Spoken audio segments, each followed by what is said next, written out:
surges in COVID-19 in the summer, too. It's important to help protect yourself no matter your destination.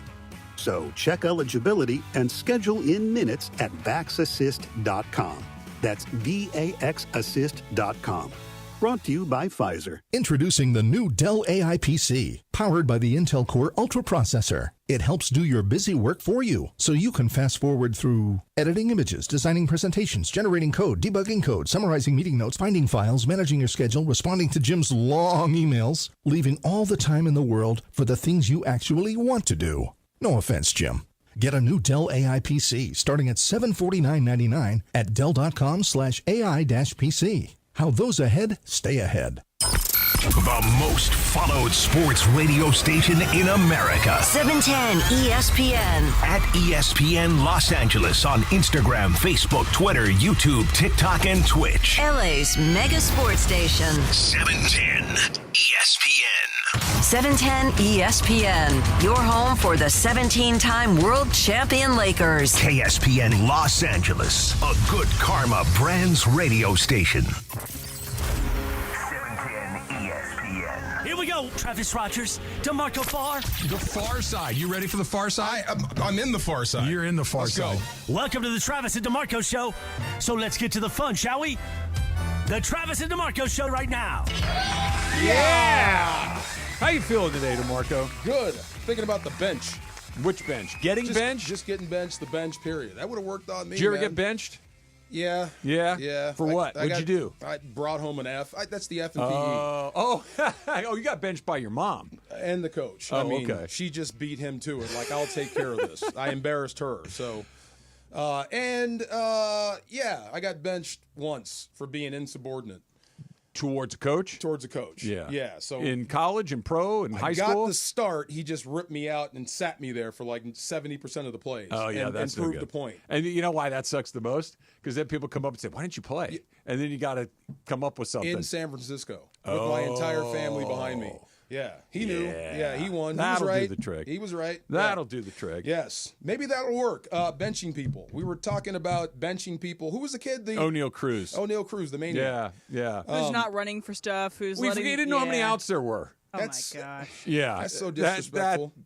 I'd be so pissed off. That's the stuff that starts fights in dugouts. Your own dugout. It would. Oh, hell yeah. Because he's really talented. That's he just doesn't care. He's talented and not very good, which is a bad combination of things to be. I'm and watching he the doesn't video appear of to him give a damn. Throwing a guy out at home plate from center field. He's got a cannon. He's got some gifts, but you cannot fall asleep like that in a professional baseball game. Come on. That's you been a bad benched, deal. Trev? Because I stunk, not because of anything I did. Like I was not a problematic teammate. I was not a chirper back at the coach. When I got benched, it's because I couldn't get anybody out. Yeah. Like, you don't get to pitch anymore. Why? Because you don't get anybody out. Oh. Okay. It's a hard thing to argue. The other part of that convo was the Dodgers don't necessarily fix anyone. When you think about talented guys like him. I don't know if you can fix that. I think you can. I think it can get fixed, but it's got to come from between your own two ears or your heart or wherever that stuff comes from. I heard, Big Perk on basketball. He was talking about guys that don't normally play defense when they sign on as a Celtic. Yeah. That changes because of the numbers or the letters you're putting on and the team reputation. Do the Dodgers fix anyone? Can you bring a meathead over from a different place and make him into a model citizen baseball player, functional adult? I don't remember that happening. Well, they've had pitchers, right, that have gotten better with the Dodgers. But they've improved, but these, to Marco's point, though, these aren't guys that, like, look, there's a couple of examples that come to mind. Yasiel Puig is, I think, the example of what we might be talking about. And Puig showed up like Puig. Yeah, and lots of talent. And by the way, left like Puig. Like the best way you could have said like that. It just that was, this is who I am. Right. And this is who I'm going to be.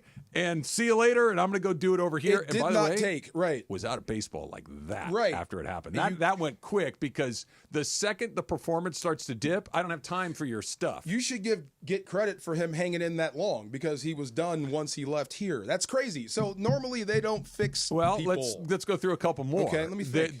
And got to be careful about this because stuff happens. But Trevor Bauer had a reputation of being a challenging teammate. Yeah. and showed up in L.A. Yes. And in his previous stop, showed up in L.A. and people went, oh, this is a different sort of player that the Dodgers are signing. Hothead, yep. He's no longer on the team. And didn't stay for a very long time. Still a hothead, I guess. Julio Urias was another one that showed up that had a couple of things. You're like, and then all of a sudden, boom. Boom. Gone. Okay. See, what about Machado?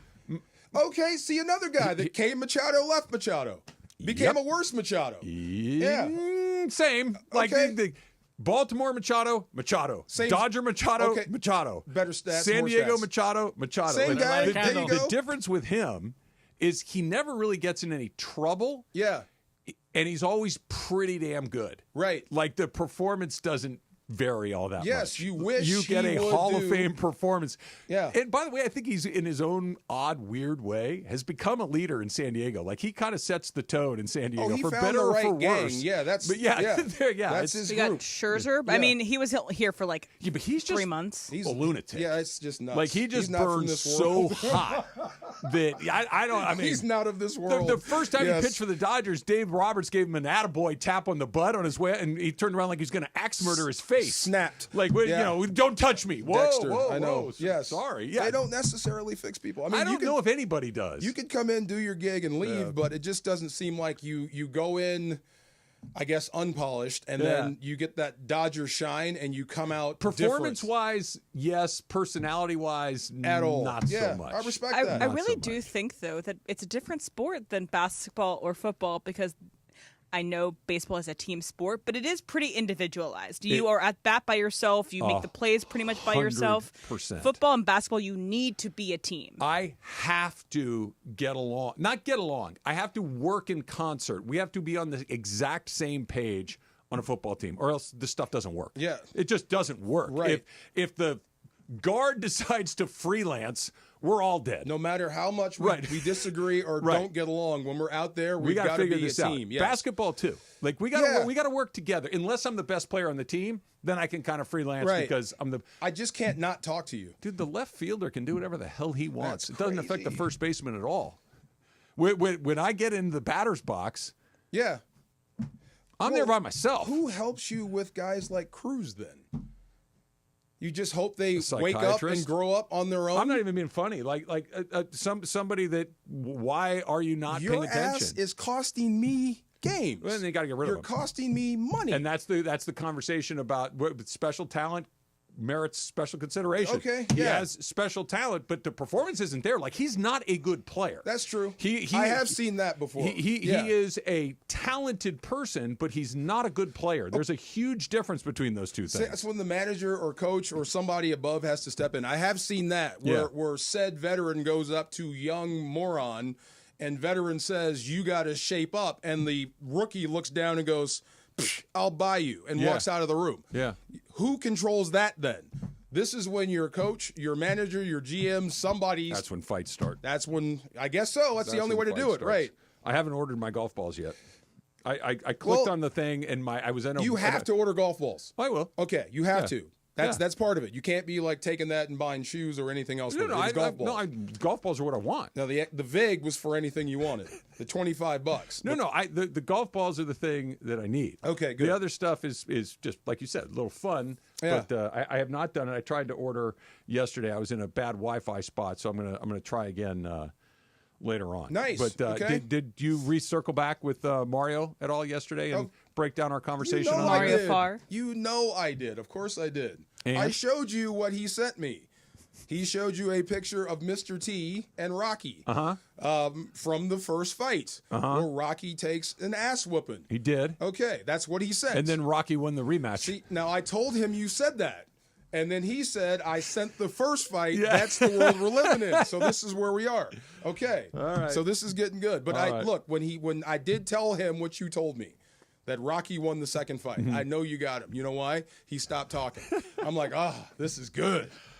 I'm looking forward Travis to it. It's is coming not up backing up. soon, too. It's coming up. Like, I was thinking about, like, this is something that's in the distant future. It's not. July 12th. Yeah, get ready. We're a few weeks away from this. Yes, it's out there. Yes, both of them. I love it. Both What you guys is are your nervous. role going to be in this? I did something to my elbow. I'm Somewhere akin to, I don't know, let me think. Bob Uecker?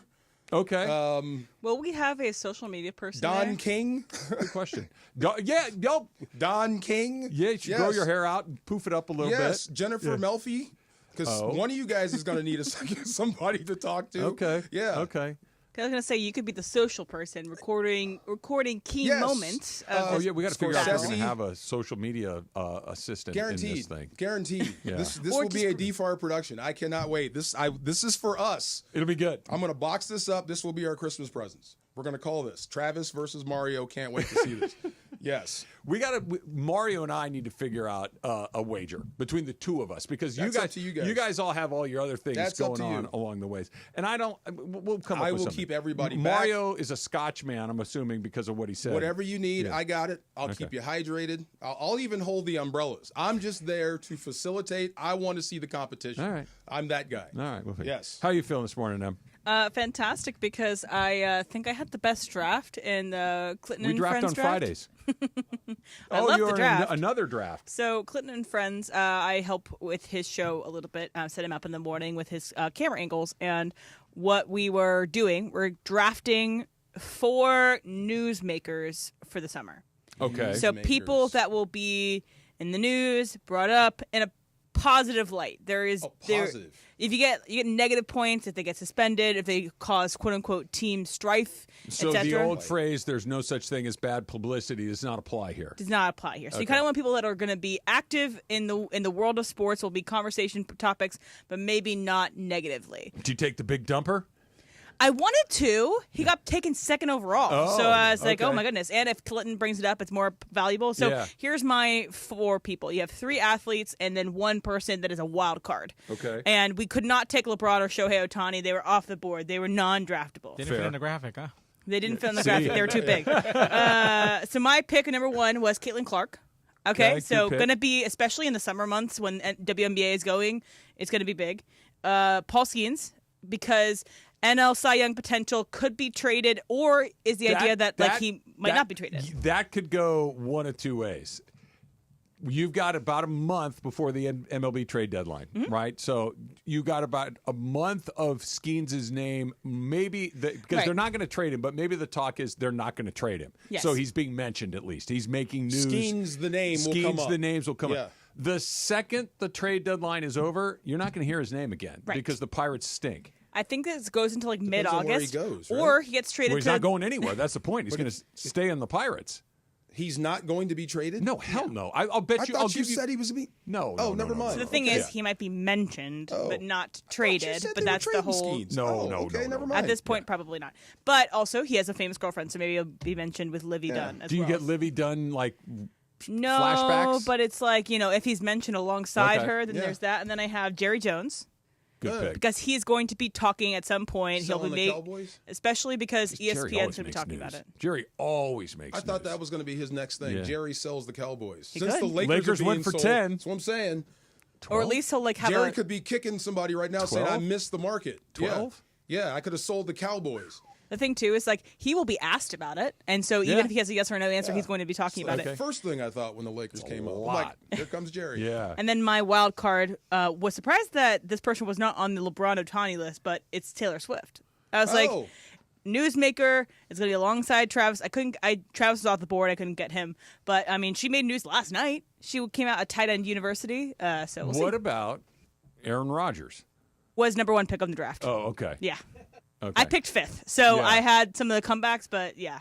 Aaron Rodgers was the first pick? Yes. Yeah. Sam who was the first pick of the draft, he picked Aaron Rodgers. He picked Stephen A. Smith. You're going to hear about him almost Stephen every A. day Smith. until the beginning of the You're season. going to hear from Stephen A. Smith every day. All the above. Yeah. All the You're going to above. hear Stephen A. Smith talking about Aaron Rodgers every day. Yeah, twofer. That's a good one, And too. Sam also picked Drake. Because Drake has a new album coming out this summer, as well as Drake is Not news, dead I yet. guess. But might be negative news, so who knows? Does Taylor Swift have a concert or a record or anything coming out? So she has, she'll be going around. She goes out and they have pictures of her and Travis in public, and, she doesn't have any music probably coming out this summer. All right. I have no idea. Do you have one? Aaron Rodgers is the first one that came to mind. Apparently, Really? I'm not the only one. Yeah, was first overall pick. Yeah. Aaron Judge, I think, was second overall pick. Luka could be one. Luka was not picked. Yeah. You said it's got to be positive? Dang. I would have picked Stephon Diggs. Definitely. Something's going to blow up. Oh, my God, yes. Interesting. Yes. I thought about Joe Burrow because he's going to be in that quarterback show. Because there's always stories coming out of those Netflix shows. Hell, who sent that? Was that you? Oh, the baseballs? Oh, my God. Dude, that was wild. I'd fire him. I'd cut him now. How do you miss that bad? You're a quarterback. Oh, my God. Look, I understand that throwing a football is different than throwing a baseball, but it's not that different. You better have asked for that ball back. Give me one more time. And he kept missing in the same place over and over again. What is that happening? Was bizarre. Like, I get it when a basketball player goes out there and doesn't look like okay, basketball and baseball, they barely cross over. He missed the world. Dude. Come on, dude. This is what you do. That's embarrassing. If you would have said to me, did Joe Burrow play shortstop, center field, or pitch in high school? I would have said absolutely he did. Right, or he can't play at all. That's what quarterbacks do. They're the shortstop, they're the point guard, they're the center fielder, they're that. That's what same dude that's what that they do. did a 360 pass, and now you can't hit that? Dude, that's crazy. Just had to be a bad. Or I'll say this, throwing off a bump ain't easy.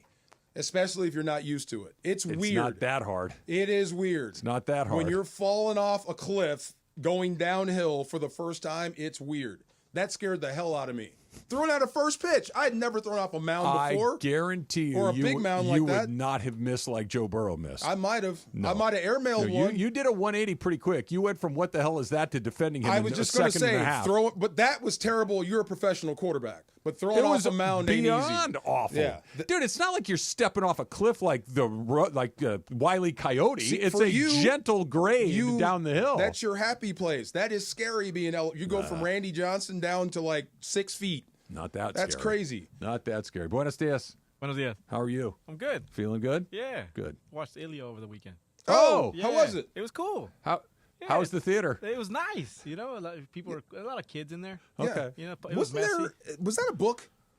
Elio, I remember reading the book to my daughter with the kid with an iPad. Maybe I'm wrong. Yeah, okay. Maybe. I don't know. I can't wait to see that. What's the plot? I don't know the plot. He doesn't have his parents. He lives with his aunt who works at a space station, some space program. Okay. And they're trying to, they just make sure the atmosphere is cool, and then he's trying to communicate because he feels like he doesn't fit in this world, so he's trying to... Disney loves to kill the parents.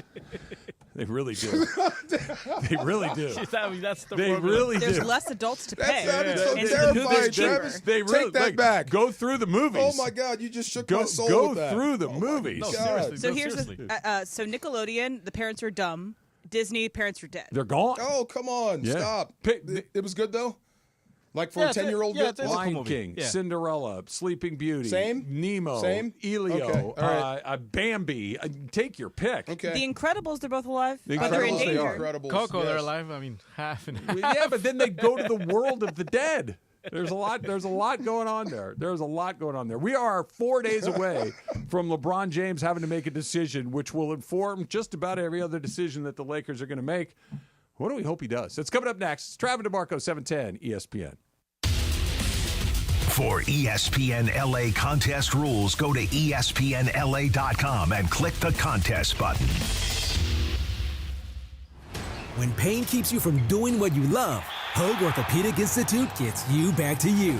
We are ranked number 18 in the nation and number 1 in Orange County for orthopedic and spine care by U.S. News & World Report. From the surf to the green, our world-class doctors are there, which is why more Californians choose Hoag Orthopedic Institute for orthopedic and spine care more than any other hospital. At Hoag Orthopedic Institute, there is no one better at getting you back to you. Proudly founded by premier physicians in partnership with Hoag. Learn more at HoagOrthopedicInstitute.com.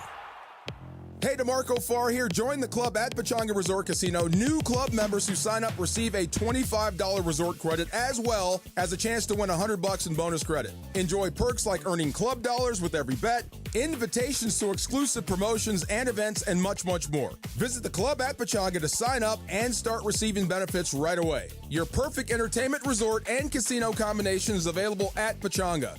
Voted the best Southern California casino. Don't navigate the legal system alone. Hey, it's Travis. At the personal injury law offices of Joseph S. Normand, they will fight tirelessly to get you the max compensation you deserve. Joe and his team understand the emotional and financial toll that an injury can take on you and your life. Call 213-747-2000 or visit normandlegal.com. The law offices of Joseph S. Normand have helped thousands of people like you recover millions of dollars in settlements and verdicts. Visit normandlegal.com or call 213-747-2000. Your recovery is their priority. Career changers, including veterans and active duty service members. Your transition starts here. Go from GI to IT in a matter of months. Become a certified cyber warrior with training at My Computer Career. Cybersecurity specialists are in high demand, offering IT pros great opportunities and a rewarding lifestyle while protecting our people, liberty, and treasured institutions from cyber threats. Deploy your career in IT today. Learn more at mycomputercareer.edu/CWP. SkillBridge and other VA benefits are available to those who qualify. Thy ticket, Lady Jennifer of Coolidge. Well, many thanks, good sir. Hereeth my Discover card. They accept Discover at Renaissance fairs? Yeah, they do here. Discover is accepted at the places I love to shop. Getteth with the times. With the times? You're playing the lute. Yeah, and it sounds pretty good, right? Discover is accepted at 99% of places that take credit cards nationwide. Based on the February 2024 Nielsen report. This is the Travis and DeMarco Show. Now weekdays 9 a.m. to noon on LA's mega sports station. 710 ESPN.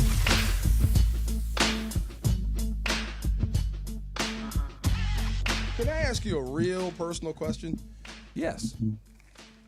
And it's legit because we're at ESPN and he plays for the Lakers. LeBron. I've heard of him. First heard of, I'm sure you have, you smart ass. Look at you.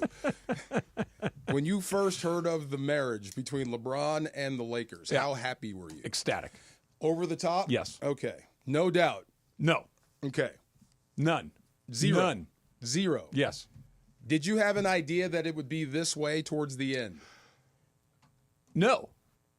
Or I guess a better question is, I guess everyone. Did you think it would be going on this long? No. That's what I thought. No, okay. no. I thought we'd be done by now. So it's a really interesting question, by the way. Yeah. I think when they signed him, what feels like a million years ago now, it was this, almost everybody was thrilled with the idea because he was still one of the best players in the whole league. He was 34 years old. 34 years old, and this is one of the best players in the league, and it was, I don't know how long he's going to be the best player in the league, but he is right now, and at least for another year or two, you're going to get maximum peak LeBron. Okay, now one question. Yeah. Are you happy for the microphone guy? I'm just talking Laker fandom. Like LeBron is coming to your team. Yes. Same ecstatic. Yes. Okay, yes. go ahead. Keep going. Those two things in that instance lined up exactly right. Because LeBron coming to L.A. is the greatest thing to happen to everyone in sports talk radio. Yes. Okay, right. Both. Equal. Yes. But the second thing you said, I think, is incredibly important, which is, I don't know how, maybe you could get, maybe you get 4 years out of this. Right. Well, we're way past that. Way past that. We're way past We're almost double. Yeah. And the point, and it's not just that we're past that, and it's not just that, we're past that, and he's still very good. I don't think he's ever not going to be good. If we're waiting for LeBron to slow down enough to where we can say, bro, retire, it's over. I thought we had him in Miami when he looked so damn tired. Mid-season. Yeah. I thought that was it. Yeah. When he starts to look like that more often than not, then we can say it's time to stop. I don't think he's ever not going to be great. I think he's beyond that. He's a special athlete. If that's possible, he's the one that will do it. Yes, like Ohtani. Yeah, right. If that is a possible thing where he literally has cracked the code on his fitness, that he is built differently, and knocking on wood here, he's able to avoid that catastrophic injury. Yeah. Then maybe he literally could play until he's 45, 46 years old and Wouldn't at be least surprised. be a good NBA player. Maybe not in the top 10, but good enough. He's not just – he's still on the short list. He's one of the 20 best players in the league. Maybe 15, maybe 12. Like he's still on that list of guys that's that good of a player. You're not getting great sleep the night before you play him in the playoffs. No. Yeah, let's not get that and twisted. he can still elevate to a certain point, but we've entered the point where it's like the thing you want the most is the thing you can't get rid of. they've got to really. Well, I don't even say they. He has a decision to make coming up in the next 4 days about what he wants to do with his contract. He can opt in for his last year of his deal, or he can. That means I'm here for 2025, 26. Correct. Okay, and he can opt out. Means what? He can opt out and see what else is out there for him. Be a free agent? Be a free or agent. Or sign a new contract. Sign a new contract with the Lakers, do another 1-1, which seems to be the way that he's operated for many years for the Lakers. We'll do a 1-1. And I think the number one reason that people were as excited about the Lakers sale as they were was because of the dynamic that existed before the sale and after the sale is very different. Before the sale, it was LeBron, you do what you want to do. We're going to rubber stamp it, and we'll go from there. You want to opt out and get another 1-1? Done. Here you go. You want to stay for it? Done. Here you go. But that, hey, that doesn't work for us moment was not coming. I'd love to see them do that. That would be awesome. I would. I would love to see them stand up to LeBron. Not disrespectful, but stand up to him. Exactly. Put the team first. Yeah. Exactly. And I think Laker fans, generally speaking, writ large, would be like, yeah, let's make some decisions on where we're headed next. I think so. I think if you I'm sure somebody wanted to do that at some point. About what we're talking about within the last 3 years. If you were waiting for your opportunity, this is it with everything that's happened. And if ownership is indeed going to change into a Dodger blueprint, and just the time of it all, the LeBron timeline, the Laker/Dodger timeline, let's call it the Mark Walter timeline, like all of these things are coming together at about the right time, and they can collaborate on this decision, or I shouldn't say or, as opposed to being told what the decision is going to be. They have some voice, they have some authority in this to say, we need to work out something that works for both of us. You're cutting out Junior. Yeah. You may have to come heavy. You might have to, but I think that's okay because and Andy, when you were sick last week, Andy brought up a point, and it's kind of stuck in my head, and I think it's a good one. The best case scenario is LeBron opts back in. LeBron says, I'm going to finish out this deal. We're going to run back next season with me and Luka. You have a whole off season for them to kind of get together, understand each other's games. Not unlike what happened with Luka and Kyrie in Dallas, where after that they had the short season. Let's ride. Let's see what happens. I'm with that. As opposed to, well, we're just going to we're going to be in exactly this spot a year from now. That doesn't do anybody any good at all. I do wonder what he's doing this for. And it seems like to play? He's soft. Yeah. I mean, why are you doing this? It seems like, well, he's softening his stance on rings. I don't know why, whatever. This is just what's out there. So I do wonder, what are you doing? Cooper Flagg is about to come into the NBA now. Do you think that informs his decision making? No. He was a baby when you started. You know what I'm saying? You've played against sons and dads and you've done it already. What are you doing this for if not for rings? Now, if you want to run it back one more time here, that makes perfect sense to me. It does. But beyond that, I don't get it. And by the way, Cooper Flagg was not born when LeBron started. You know what I'm saying. Can I take a stab at why? How old is Cooper Flagg? 19? 18. Okay. LeBron's been playing 22 years in the NBA. Yeah. That's what I'm saying. You got kids coming into the league now. I want to take a stab at this. I think there's two possibilities. Number one, and don't take this too literally. It's more of a metaphor than anything else. What else is he going to do? I know he's got movies and TV shows and productions and all these other things. But I have been a basketball player for virtually my entire life. I'm still very good at this. Yeah. I'd say okay. Why do I want to walk? He's not embarrassing himself. You can do whatever you want. All. I would advise staying away from submarines, but do whatever you want. Try the space. Try going to space. This is not only what I do. This is who I am, and I'm still at an elite level on this. Why would I stop? I think that's possibility number one. Are you going for championships? Then if that's not the thing, then why? Then it's business and money? Possibility number two. Yeah. I don't think it's money. I really don't. Now, he wants the money. He's going to take the money. I'm sure he makes a lot of money playing basketball. He makes a fortune. That's what I'm saying. Right. Possibility number two. And it goes back to something you were talking about with the ring conversation that he, kicked the door open to. I know what it is.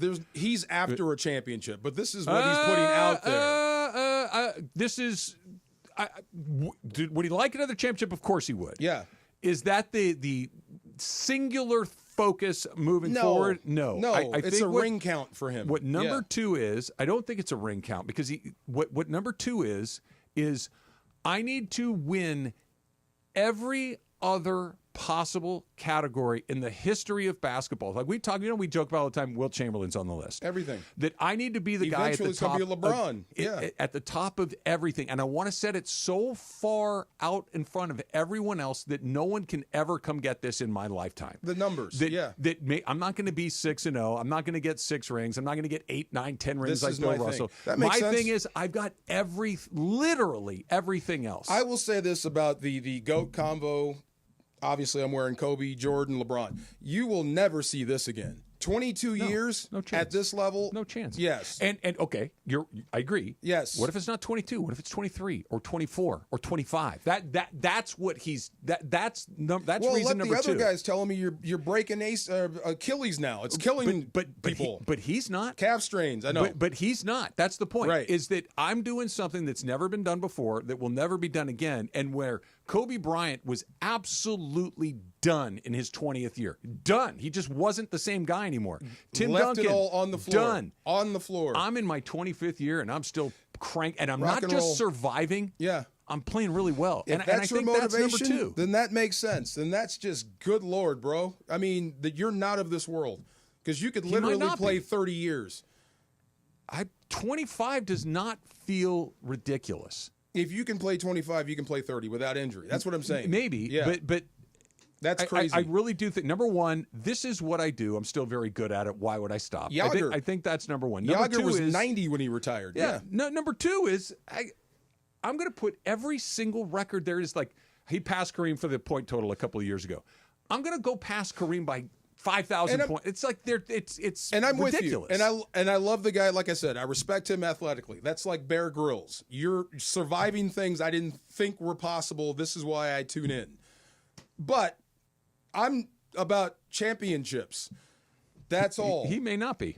That's what I'm saying. That's what. Yeah. That's where you are now. If that's what he's chasing, then you're chasing 2 different things. Yeah. And I hope the team stands up for the one thing that we care most about, and it ain't numbers; it's championships. I agree with you. And that's why the conversation of, hey, are we on the same page here? Yeah. That's why it needs to happen. Coming soon. Who is making that decision is coming up next. It's Travis DeMarco at 710 ESPN. The most followed sports radio station in the world. In the world. That's right. In the world. 710 ESPN. You know it. Yeah, tell your friends. At ESPN Los Angeles on Instagram, Facebook, X, YouTube, TikTok, and Twitch. We're naturally entertaining. Yes. LA's mega sports station. 710 ESPN. Hey guys, it's Sedano. Los Angeles International Airport's People Mover trains begin rolling early next year as part of LAX's ongoing investments to transform and improve your travel journey. The People Mover trains will quickly move guests between their terminals and our new consolidated rental car center, metro trains and buses, economy parking, and Kiss and Fly lot. The trains will make it simple and fast to get to your LAX destination in 10 minutes or less, and trains depart every 2 minutes beginning in early 2026. Learn more at lawa.org/ESPN. Your next Subaru is waiting for you at Subaru of Glendale. Check this out. Lease a new 2025 Subaru Crosstrek Sport CVT for just $279 a month plus tax for 36 months. One at this payment. VIN S3723202. MSRP $32,189. $33.99 due at signing. Call 888-855-6434 or check out SubaruofGlendale.net. On approved Tier 1 credit through Subaru Motors Finance. No security deposit. 10,000 miles a year. Model code SRD-21. Waba Grill is an LA original, so we've got to keep it real. Real fresh with our Asian-inspired menu that's grilled to order every time. Pick me up and never put me down. Real quality with our marinated proteins like hormone-free chicken, ribeye steak, wild-caught salmon, and shrimp. Enjoy $5 happy hour weekdays after 3 p.m. with our 5-piece pork veggie dumplings and a value-sized premium beverage drink like our creamy and delicious Thai tea. Waba Grill, keeping it real every day for you.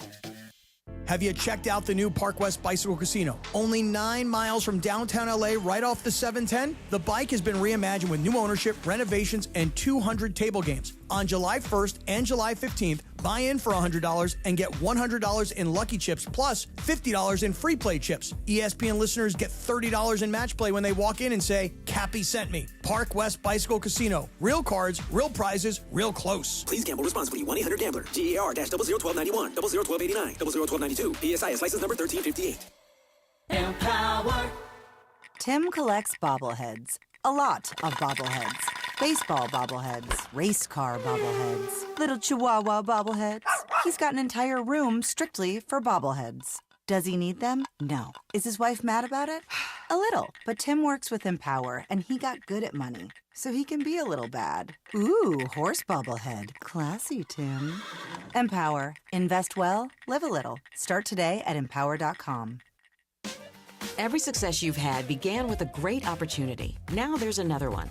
Last aid year, University of Maryland Global Campus awarded over $21 million in scholarships to qualified students, including community college students, service members, veterans, and working adults. Now is the time to move your career forward with an online and accredited skills-based education. Learn more at umgc.edu. Certified to operate in Virginia by Chef. This is the Travis and DeMarco Show.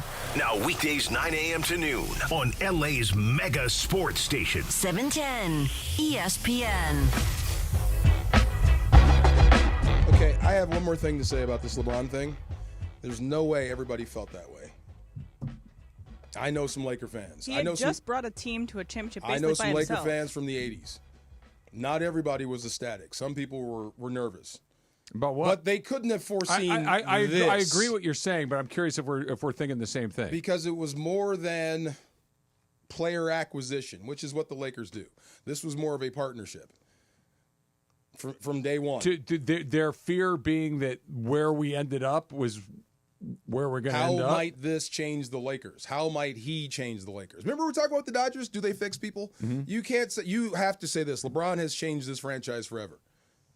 The Lakers? Oh yeah, it's different. It's different. Oh, I don't know if I agree with that. It's different. There's a lot of things I don't know if I agree with that. Really? No. I think that they gave him the star treatment the way that they've given other great players the star treatment, the way that Magic Johnson was treated, the way that Kobe Bryant was treated, the way that other great players have been treated. Coming from the outside in. It's a little different. That's more like a Shaq thing. That's more like a Kareem thing. Yeah. That other great players have come from other places, but I don't think anybody that's come from outside in has had this much stroke.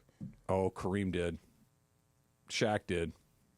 I guess that was offset by Magic. They had another guy that was the guy. Yeah.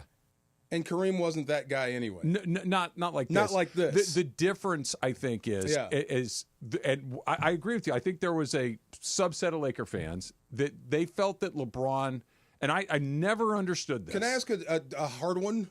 I don't even know if we can answer. Dr. Bus. Mm-hmm. I've heard this before, and I'm not qualified to answer. Would this be going on with Dr. Bus? Probably. You think? The idea of him staying as long as he wanted? Yes. Yes. Because where do you think Jeanie learned this? This no is how idea. we take care of our star guys forever and ever. Going back to what I said a second ago, that I think there was a subset of Laker fans, and I disagreed with it.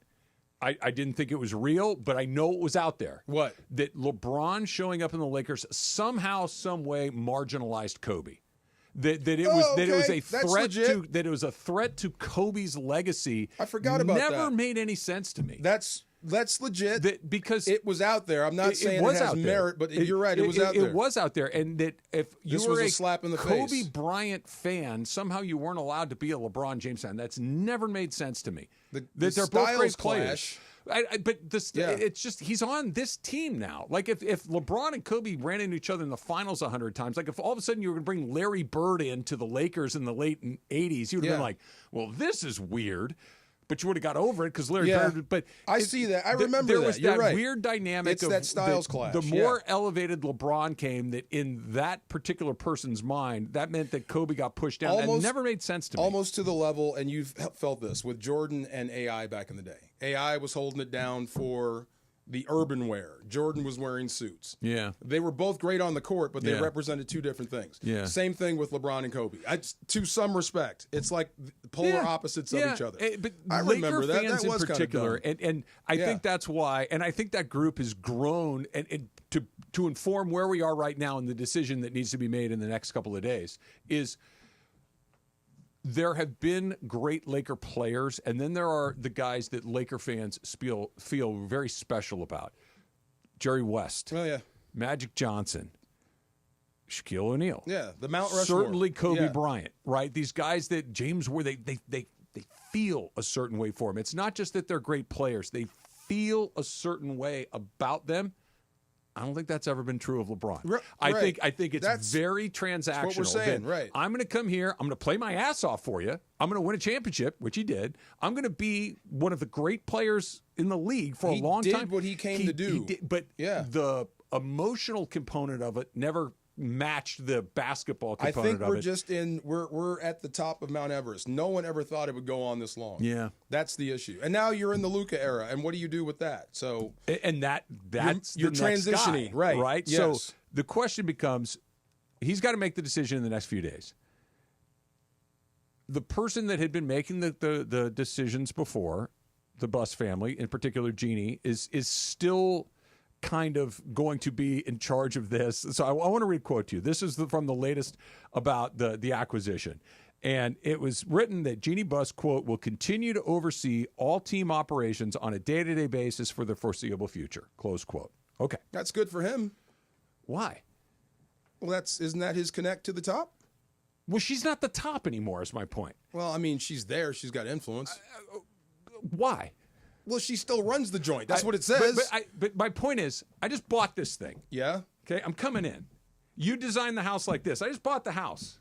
I want to remake the house. It says right there, I'm in charge. That's what I would say. Why? So, I'm not saying that's not what it says. What I'm saying is why... My lawyer was better? No. Why? Why the person that put us in the position that we're in, are we going to continue to, why do we want that person to continue to make the decisions? Don't know. That's going to be hard from there. I get paper where the transition's nice and smooth. We're going to go from this to that. Everybody's going to get along great. It's going to be awesome.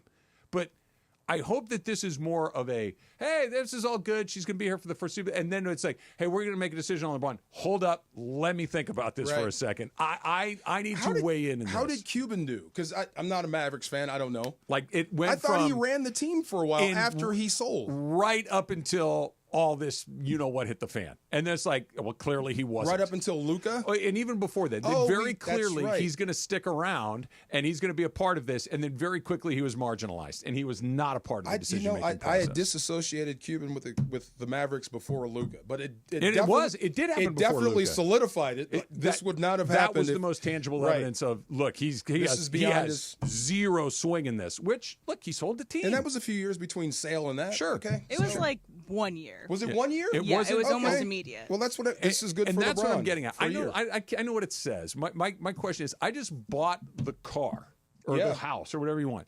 You were driving it before. You're driving it a certain way. I'm going to drive it the way I want to drive it.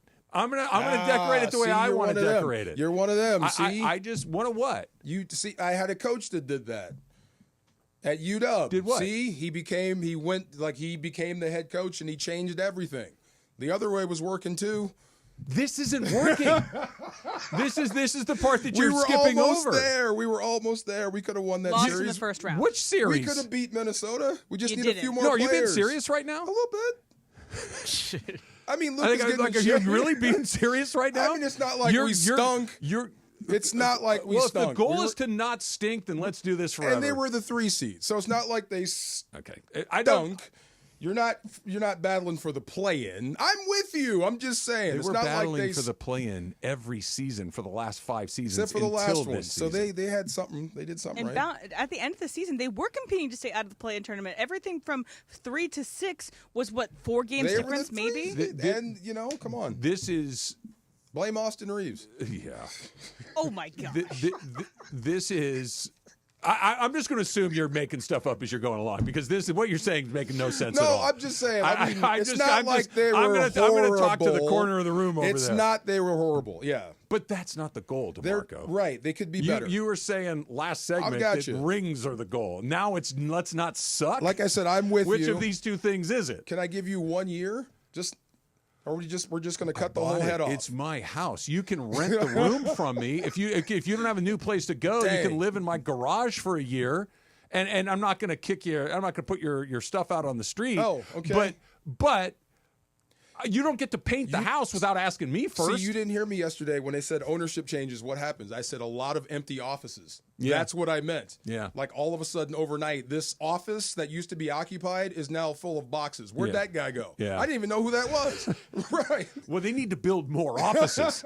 To extend your analogy, they don't need to remove people from you. They need to build another office more building. People. I like it. Yeah, let's hire more engineers. Let's hire more contractors. Let's build more of this better stuff. People. I like it. And by the way, the previous head of construction, the 3 seed. You need to check with me. I'm the new general on the job. You're not doing it. They were that close. Okay, Emily, I need you to do me a favor. Hold on. Stop. I want to make sure that we have this specifically. Come on. It is June 25th. I am on your at side. 9:43. I am on your side. The next time you say winning is important, we do need to bring not this up paint again. me into that corner. We need to bring up. Well, they didn't That's suck. not They what I only meant. lost by 2 touchdowns. It wasn't 6. They could have won that first series. they didn't. Ay. The Far Side is coming up next. Let's drive it to Marco 710 ESPN. Will not give up. Never. If you ever have to deal with chafing, well, you are not on your own. I suffer from it or suffered from it for a while. Look, morning walks used to be a chore, used to stop me from doing it. No longer a problem. Why? I keep Highland's Chafing Relief close and on at all time. Goes on like a cream, dries like a powder, stays put even through sweat and water. It's great stuff. If you're working outside, riding bikes, everybody's trying to get in better shape. This is the real deal. You don't just come out of start working out and look great. You have to go through a process. This will help you get through the process. Highlands has your back, your thighs, your arms. You know what I mean. Chafing shouldn't stop you from doing what you love. Grab Highlands Chafing Relief and feel the difference. Available right now at Walmart and Target. Mason and Ireland on 710. The biggest show on the radio. First of all, the buses did not have the money that Mark Walter has. Mark Walter is jumping about 10 levels. He's worth $6 billion. Yeah, the buses' money was all tied up within the Lakers. This influx of capital, we're not talking about players. Players do operate under a salary cap. Yep. We're talking about everything else. The rest of the league is reacting to this news. They should be terrified. They are. Yeah. Because now they realize the Lakers are a have when they've been a have-not. Yep. It's money to upgrade your facilities and your broadcast deals and your scouting department. Instead of having Rob run the whole department, the whole front office by himself, I would imagine eventually we're going to have like the Council of Elders. Smartest guys in the room. That the Dodgers have. Mason and Ireland, coming up today at noon. On 710 ESPN. Hey guys, it's Sedano. In the market for new flooring? Why pay more at big box stores? At Hernandez Wholesale Flooring, every day is a deal, no gimmicks. Call 866-62-FLOOR or visit them online at hernandezwholesaleflooring.net. No sale beats wholesale. Did you know Children's Hospital Los Angeles runs one of the largest clinical trial programs in the country for kids with cancer and blood diseases? It's true. At their Cancer and Blood Disease Institute, your child can access tomorrow's treatments today. They're #1 in California because they offer kids therapies not available at most hospitals. It's a little like stepping into a world where medical breakthroughs happen daily, and they're always pushing what's possible. Ready for a delicious escape? The New Islands Restaurant's $10 protein bowls are your ticket. Packed with over 40 grams of protein and stacked with fresh ingredients. They're only here for a limited time, so enjoy one today. Visit islandsrestaurants.com. Introducing the new Dell AI PC, powered by the Intel Core Ultra processor. It helps do your busy work for you, so you can fast forward through editing images, designing presentations, generating code, debugging code, summarizing meeting notes, finding files, managing your schedule, responding to Jim's long emails, leaving all the time in the world for the things you actually want to do. No offense, Jim.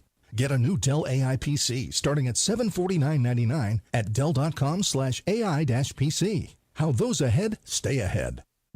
Life insurance. Why are you putting it off? Can't afford it? Too much hassle? Think you don't need it? There's lots of excuses for putting off life insurance. But if you weren't there, who would pay the mortgage and other bills? With Ethos, you could be covered in 10 minutes and boom, family protected. Ethos. Fast and easy online term life insurance. Up to $2 million in coverage with no medical exam. Some policies as low as $1 a day. Answer a few health questions and get your free quote at ethos.com/game. That's ethos.com/game.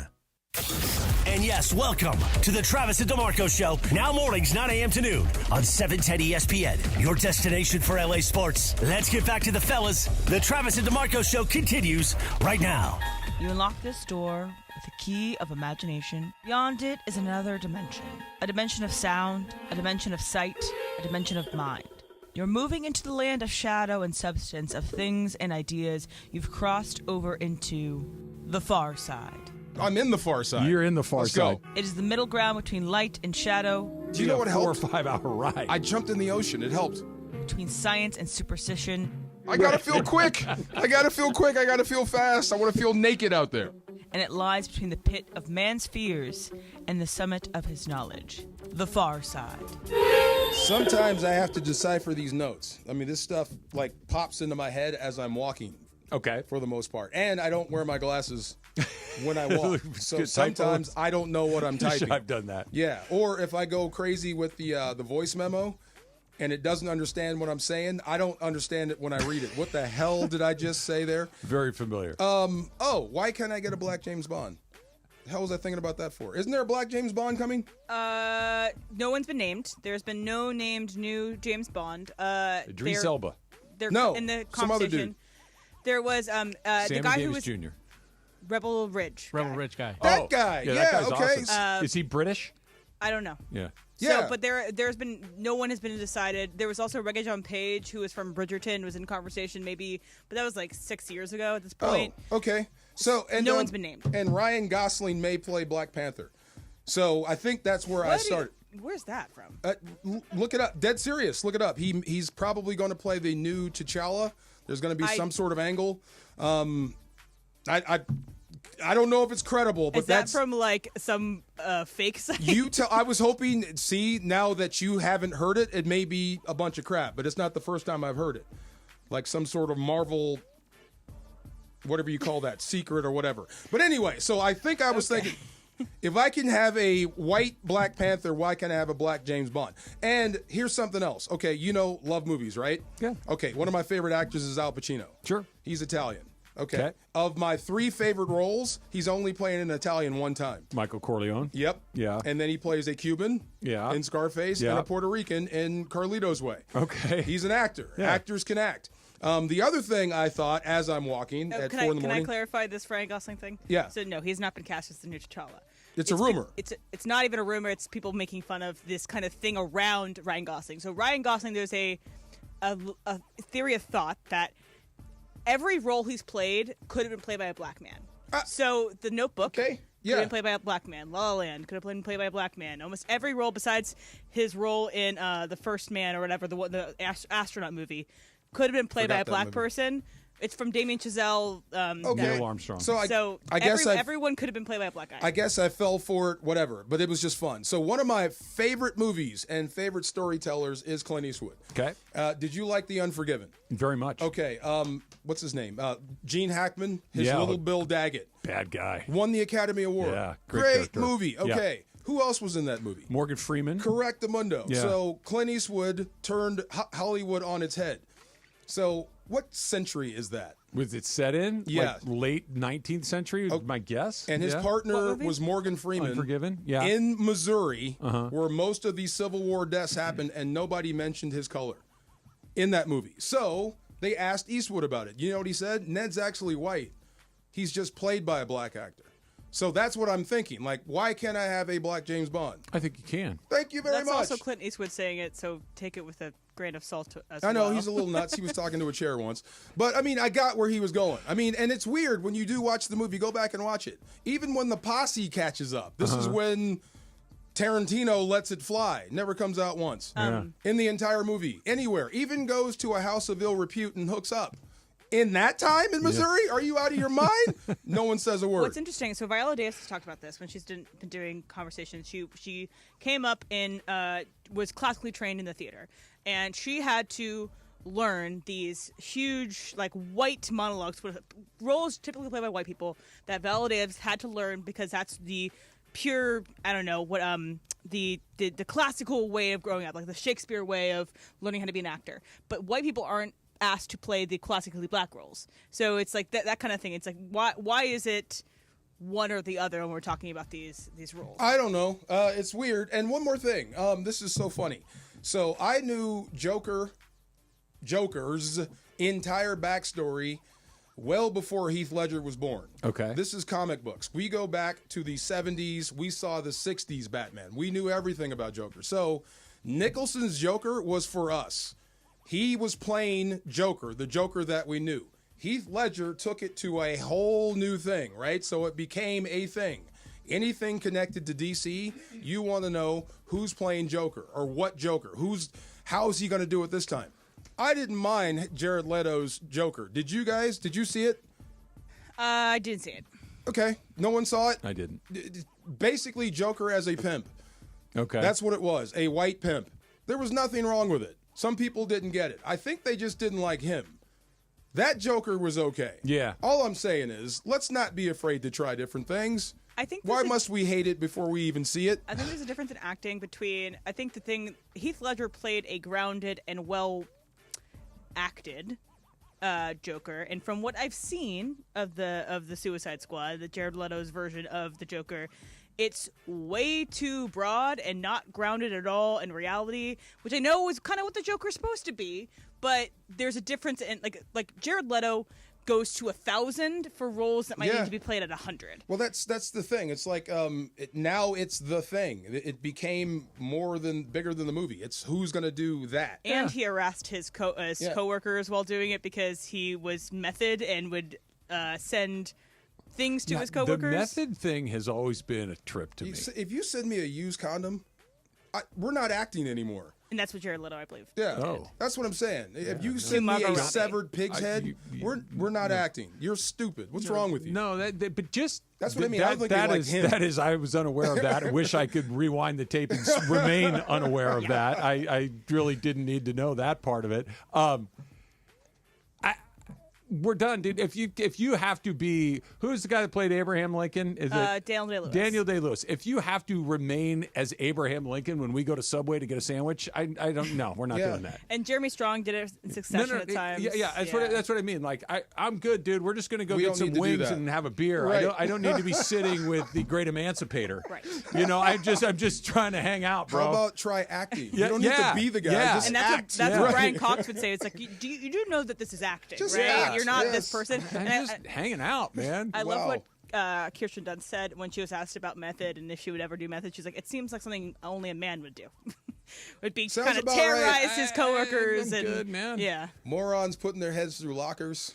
No, I'm not doing that. That's what I'm saying. That's what. Are you talking about Chirulo from Wildcats? Exactly. Your method, bro. You're not really this. Love Chirulo. Yes, you're not really a tank. You're really Steve. We just call you Tank.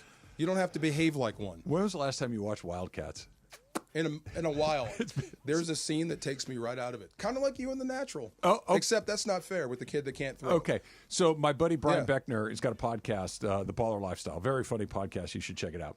And he does movie reviews on the podcast. And they did Wildcats. I did the show with him. Yeah. And I rewatched Wildcats. Not great. Well, yeah, there's some things. It's like there's some very funny scenes. There's some very like Nipsey Russell's amazing in Wildcats. He's terrific at it. But like you're like, not a lot of this is going on right here. So there's a scene where Woody Harrelson is carrying the football and he's number 33. Okay. He takes the handoff. It's Woody. Okay. The next cut, it's a black dude. He gets tackled. Was it Ryan and Gosling? Woody gets up. Yeah. It's just so fun. I'm like, how do you miss that? And DeMarco, in this whole conversation too, Shelly Stein, a listener, just pointed this out to me. And if you're interested in, it's kind of like, the playing with the idea of what a role is for one person versus another person according to race. This summer, Cynthia Erivo is going to play Jesus Christ in Jesus Christ Superstar at the Hollywood Bowl. Oh. And so it's a musical, and she can sing, and she's incredible at that. And so she's going to be able to play the Jesus Christ role in Jesus Christ Superstar. We had that. I forgot her name. She was song dance lady, and she played Peter Pan, and people went nuts. Sandy Duncan. There you go. Yeah. People went crazy. But Peter Pan is supposed to be played by a woman. It's always played by a woman in theater. This is why I don't pay attention. This is why I like. The question is, did you like that? Yeah. Yes. Did you like that? No, not really. But what about stop? I don't give That's a damn. all I want to know. Right. I don't care. I want to be entertained and go home. Yeah. I'm going to see Top Gun Maverick tonight. You know why? Because it's awesome. And Jennifer Connelly's Because planes in it. go boom. And if Lieutenant Pete Mitchell is white, great. If he's black, great. If he's Latino, great. If he's Chinese, great. I don't give a damn.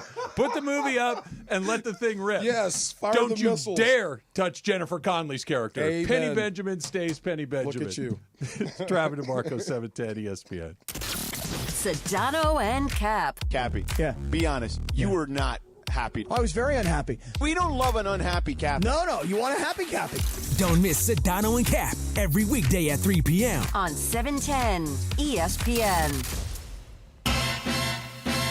Flip-flops on. Now your top reasons to visit Morongo. The Summer Bash. Live entertainment, carnival food, and freebies all weekend long. Number 2. Mosen's Happy Hour, Monday through Thursday, 2 to 5 p.m. and Friday, noon to 5 p.m. And the number 1 reason. The $50,000 giveaway. 16 table gamers get $2,500 in promo chips, 6 to 9 p.m. And one winner gets $10,000 cash at 10 p.m. the 29th. Morongo. Good times. The biggest event of the summer is coming to Honda Center. Saturday, June 28th. Most Valuable Promotions presents global boxing star Jake Paul on his path to becoming world champion. Taking on Mexico's former world champion, Julio Cesar Chavez Jr. Get your tickets at Ticketmaster.com. In the co-main event, Gilberto Zurdo Ramirez defends his world titles against Cuba's knockout artist, Yuniel Dorticos. Former boxing and UFC champ Holly Holm returns live from the Honda Center on Saturday, June 28th. Jake Paul versus Julio Cesar Chavez Jr. Don't navigate the legal system alone. Hey, it's Travis. At the personal injury law offices of Joseph S. Normand, they will fight tirelessly to get you the max compensation you deserve. Joe and his team understand the emotional and financial toll that an injury can take on you and your life. Call 213-747-2000 or visit normandlegal.com. The law offices of Joseph S. Normand have helped thousands of people like you recover millions of dollars in settlements and verdicts. Visit normandlegal.com or call 213-747-2000. Your recovery is their priority. Mason and Ireland on 710. The biggest show on the radio. I am very optimistic. If you like what the Dodgers are doing in terms of spending, in terms of managing, in terms of expect that now with Mark Walter, the CEO and chairman of Guggenheim Group, coming to ownership position with the Lakers, the majority ownership of the Los Angeles Lakers. And I never thought I'd see the day. I've got a lot of friends that work for the Dodgers. Mm-hmm. And they say working for Mark Walter is like nothing they've ever experienced. That this guy says, he never asks how much. He just says, you tell me what you guys want to do. And they say, we want to go get Shohei Ohtani. We want to go get Freddie Freeman. Yep. We want to trade for Mookie Betts. Go do it. Yep. Be aggressive. Spend money. This could launch the Lakers into the stratosphere. Mason and Ireland, coming up today at noon. On 710 ESPN. Hi, it's LeBron. The Lakers play here. 710 ESPN. KSPN, Los Angeles. A Good Karma Brands radio station. This is the Travis and DeMarco Show. Now weekdays 9 a.m. to noon on LA's mega sports station. 710 ESPN. Got breaking Top Gun 3 news. Tell me more. Travis is going to see his third movie in 2 weeks. That's right. Tonight. One heater. He's going to see Top Gun Maverick, which is his favorite. Yeah. I just saw this come across my desk that there is Top Gun 3 news. Ooh. Top Gun 3, name to be revealed. Top Gun some sort of pun Top of 3. Gun Super Maverick. Or a different person's name. Maverick Part 2. Top Gun Penny Benjamin. Save the world. Oh. Yeah. Top Gun Penny. Okay, anyway. Top Gun 3 will follow Maverick facing an existential crisis. There's, quote, there's still more story to tell for him. There's one last ride. He can't be in the air again. I don't. I was just thinking the same He can't thing. be in the air again. He goes to space? Rocky eventually had to leave the ring. He had to train, Come guys. On. Yes. Something. Yeah, I'm with you. Look, I'm in. Don't get me wrong. I am 100% in. If they make another movie, I will be the first one in line to see it. I'm not kidding when I say this. Jennifer Connelly needs to be a part of it because their romance at the end of Maverick, you assume they were going to stay together. Okay, by the way, their sex scene is very weird. I will just say I don't think that scene was. I agree with your analysis. Yeah, I don't remember it. It's where he's in her bedroom and he sneaks out the window. Remember, and the kid comes home. And Tom Cruise has weird sex scenes. The love scenes involving Tom Cruise are frequently awkward. I think the same reason why his drinking scenes are weird is why his sex scenes are weird. I think his Jerry Maguire drunk scene is hilarious. Oh, speaking... Because it's bad. It's hilarious. He's so funny. Speaking of drunk scenes, so remember Jalen Williams, right? Had never had a drink until the championship celebration, and he didn't like it. And he said he was going to go back to Shirley Temple's. Spotted at the parade yesterday with a very nice bottle of champagne and a very expensive bottle of tequila. So apparently he's a quick study. Yes. Welcome to the club. Welcome. Your first steps into a larger world. Yeah. I want him to try Dirty Shirley's. I think he'd love that because you don't really taste the vodka. Yeah. And it's just basically a really nice Shirley Temple. The dude we gave our first drink to, he kept saying, I feel like my head is shrinking. And he kept saying it over and over again. I feel like my head is shrinking. How much had he had to drink? He had never drank before. Okay. And we went in pretty hard. Like we were doing lemon drops and tequila. Okay. The lemon drops were supposed to be for other people and the tequila for us. But he could handle the lemon drops and he kept going. And he kept saying, I think my head is shrinking. Can I tell you a little secret about me? I love a lemon drop. Yeah, they're good. They're delicious. You could go through like 12 of them. You know what else is another? Just like you call me whatever you want and look down your nose at me. All you want, Cosmo. Oh, really? I never had one. Heck yeah. Never had one. Oh, DeMarco. Yeah. Do you like lemon drops? I do like you lemon would drops. like a Cosmo. See, I hated that. You shouldn't have told me that. Anyway, that's a long time ago. They are fruity Long drink time all ago. day long. Send them this way. One more thing about Tom Cruise. I think I've seen every movie, as have you or everyone. I haven't seen them all. I've seen probably most. Have you seen Interview with a Vampire, both of you? No. Okay, that's also valid. I don't think I've ever actually seen him die in a movie. That's him and Brad Pitt. I don't think he's ever actually died in a movie. Okay. So when you say Top Gun 3 existential crisis, Maverick is going to make it out. Okay, let me ask you this. Do you want to see Maverick on a psychiatrist's couch trying to figure out his life? No, I do not. I want to see Maverick blowing up bad guys. Right. Do saving you the planet. want to see Maverick having a moment with his family where he's not quite I don't want to see Maverick crying. I just want to see the plane go fast. That's it. Yes. I want to see the shoot it. Boom, you're dead. I'm sure I want to they'll see give- the push-ups on the I'm tarmac. sure they'll What if give us the that. existential crisis is like they're trying to replace every Top Gun pilot in the Navy with AI, With and that's his drone? existential crisis? Better. Okay, There you because go. you still see planes go boom. Better. Okay. Yes. I like it. What's what is your Penny Benjamin's moment? She In her boat. Is consoles she an admiral him. in the Navy? She consoles him at the bar when he's having this existential crisis, and he's like, "Penny, I can't do it anymore." And then she kisses him. So we I've need got a Maverick question. to get up there again one more time. I got to throw this out there. This is part of the I love the movie. I'm going to go see it again tonight, but this is going to happen in the movie, and I'm going to be like, really? Can we all just stipulate that Jennifer Connelly is a beautiful woman? Of course. Okay. Sure. Can we stipulate that a vintage Porsche convertible is a fun car to have? Yes. Sure. Can we stipulate that owning a beachside bar that appears to be crowded all of the time might be a lucrative business to be in and an interesting one? Absolutely. Some odd taxes, maybe, but sure. Why is she by herself? Oh. Maybe she's got a big red flag. She's that we waiting don't for know about. Maverick. Okay, maybe there is, but from what we know, She's a kid. But that's okay. I'm going to hit the brakes. I'm going to fly right by. I am Maverick. Come on, dude. I'm not saying that Maverick has to connect supersonic. with her. I'm going to be there What in I'm 30 saying seconds. is that is an incredibly attractive potential partner. Maybe she has high standards. Maybe she's like, running into a lot of fighter pilots and admirals. That's a pretty good gig. That also can be, they drift in and out of your life. They're not committing.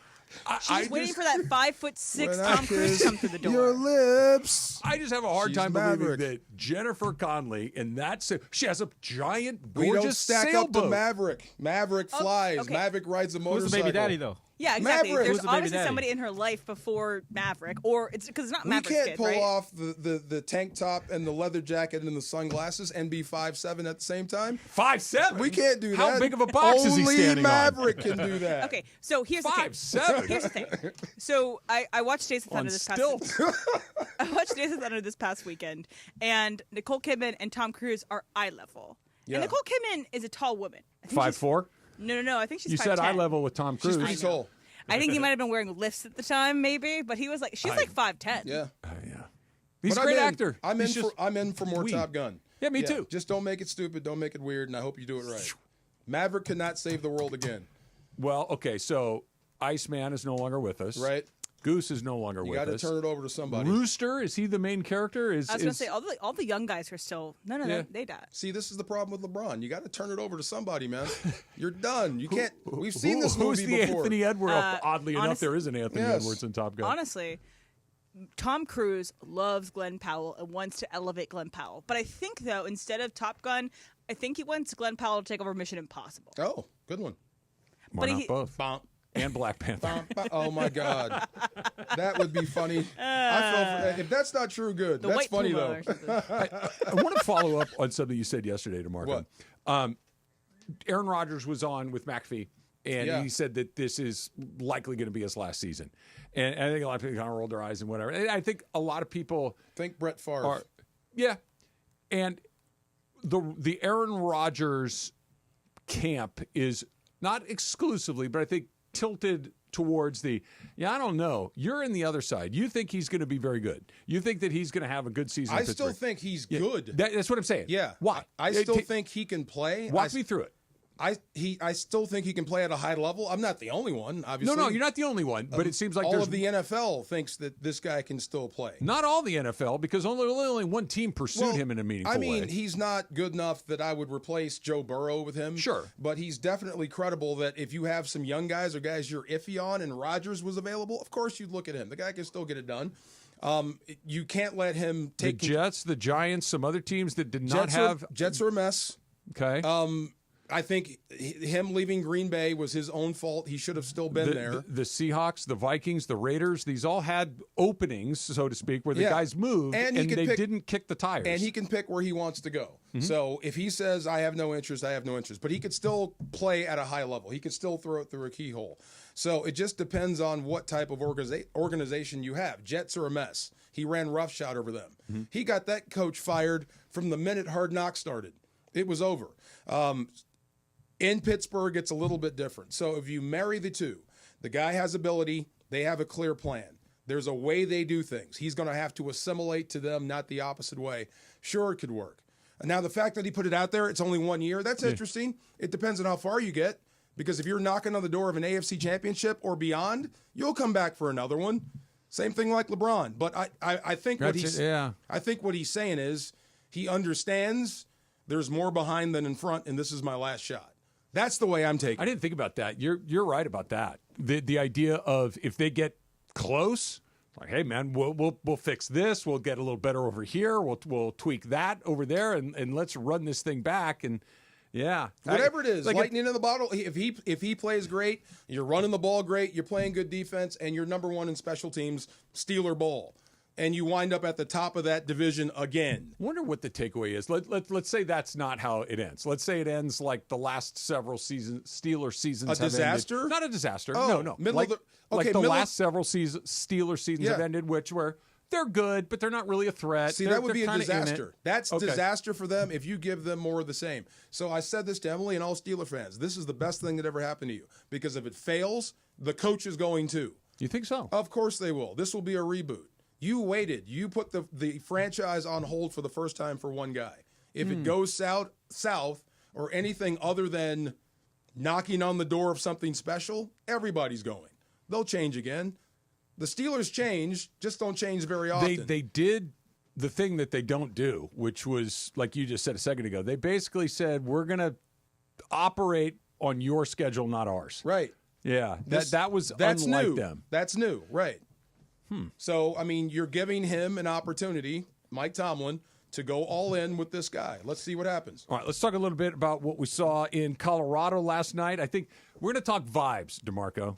Good vibes from somebody that needed them more than maybe anybody else. That's coming up next. It's Travis DeMarco, 710 ESPN. LA's mega sports station. 710 ESPN.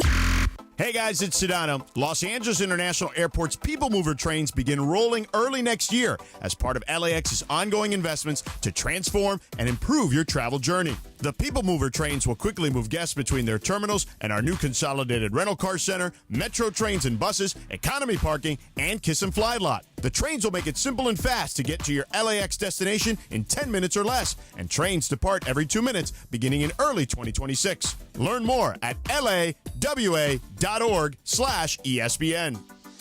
Big on protein, rich on flavor. The new $10 Islands Restaurant's protein bowls are here for a limited time. Packed with over 40 grams of protein and stacked with fresh ingredients for the flavors you love. Just in a bowl. Find your protein paradise at islandsrestaurants.com. Located in the heart of downtown Los Angeles, Crypto.com Arena is pulling back the curtain and unveiling new behind-the-scenes VIP tours presented by Delta Airlines, which offers an exclusive look inside one of the world's most iconic sports and entertainment venues. Expert guides will lead small groups through spaces that have hosted legendary sports championships, world-renowned concerts, and epic awards. Guests will also explore the VIP areas and experience the arena's latest renovations. Visit Crypto.com Arena/tours for more info. Hey guys, it's Sedano. In the market for new flooring? Why pay more at big box stores? At Hernandez Wholesale Flooring, every day is a deal, no gimmicks. Call 866-62-FLOOR or visit them online at hernandezwholesaleflooring.net. No sale beats wholesale. Hey, Joe Fortenbaugh here. Welcome to Big Tobacco's Fantasyland, where vapes are anti-aging. Because you're more likely to die younger from a stroke.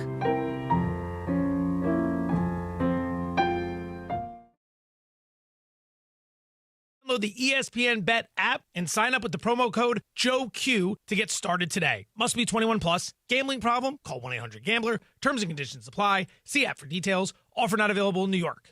Introducing the new Dell AI PC, powered by the Intel Core Ultra processor. It helps do your busy work for you, so you can fast forward through editing images, designing presentations, generating code, debugging code, summarizing meeting notes, finding files, managing your schedule, responding to Jim's long emails, leaving all the time in the world for the things you actually want to do. No offense, Jim.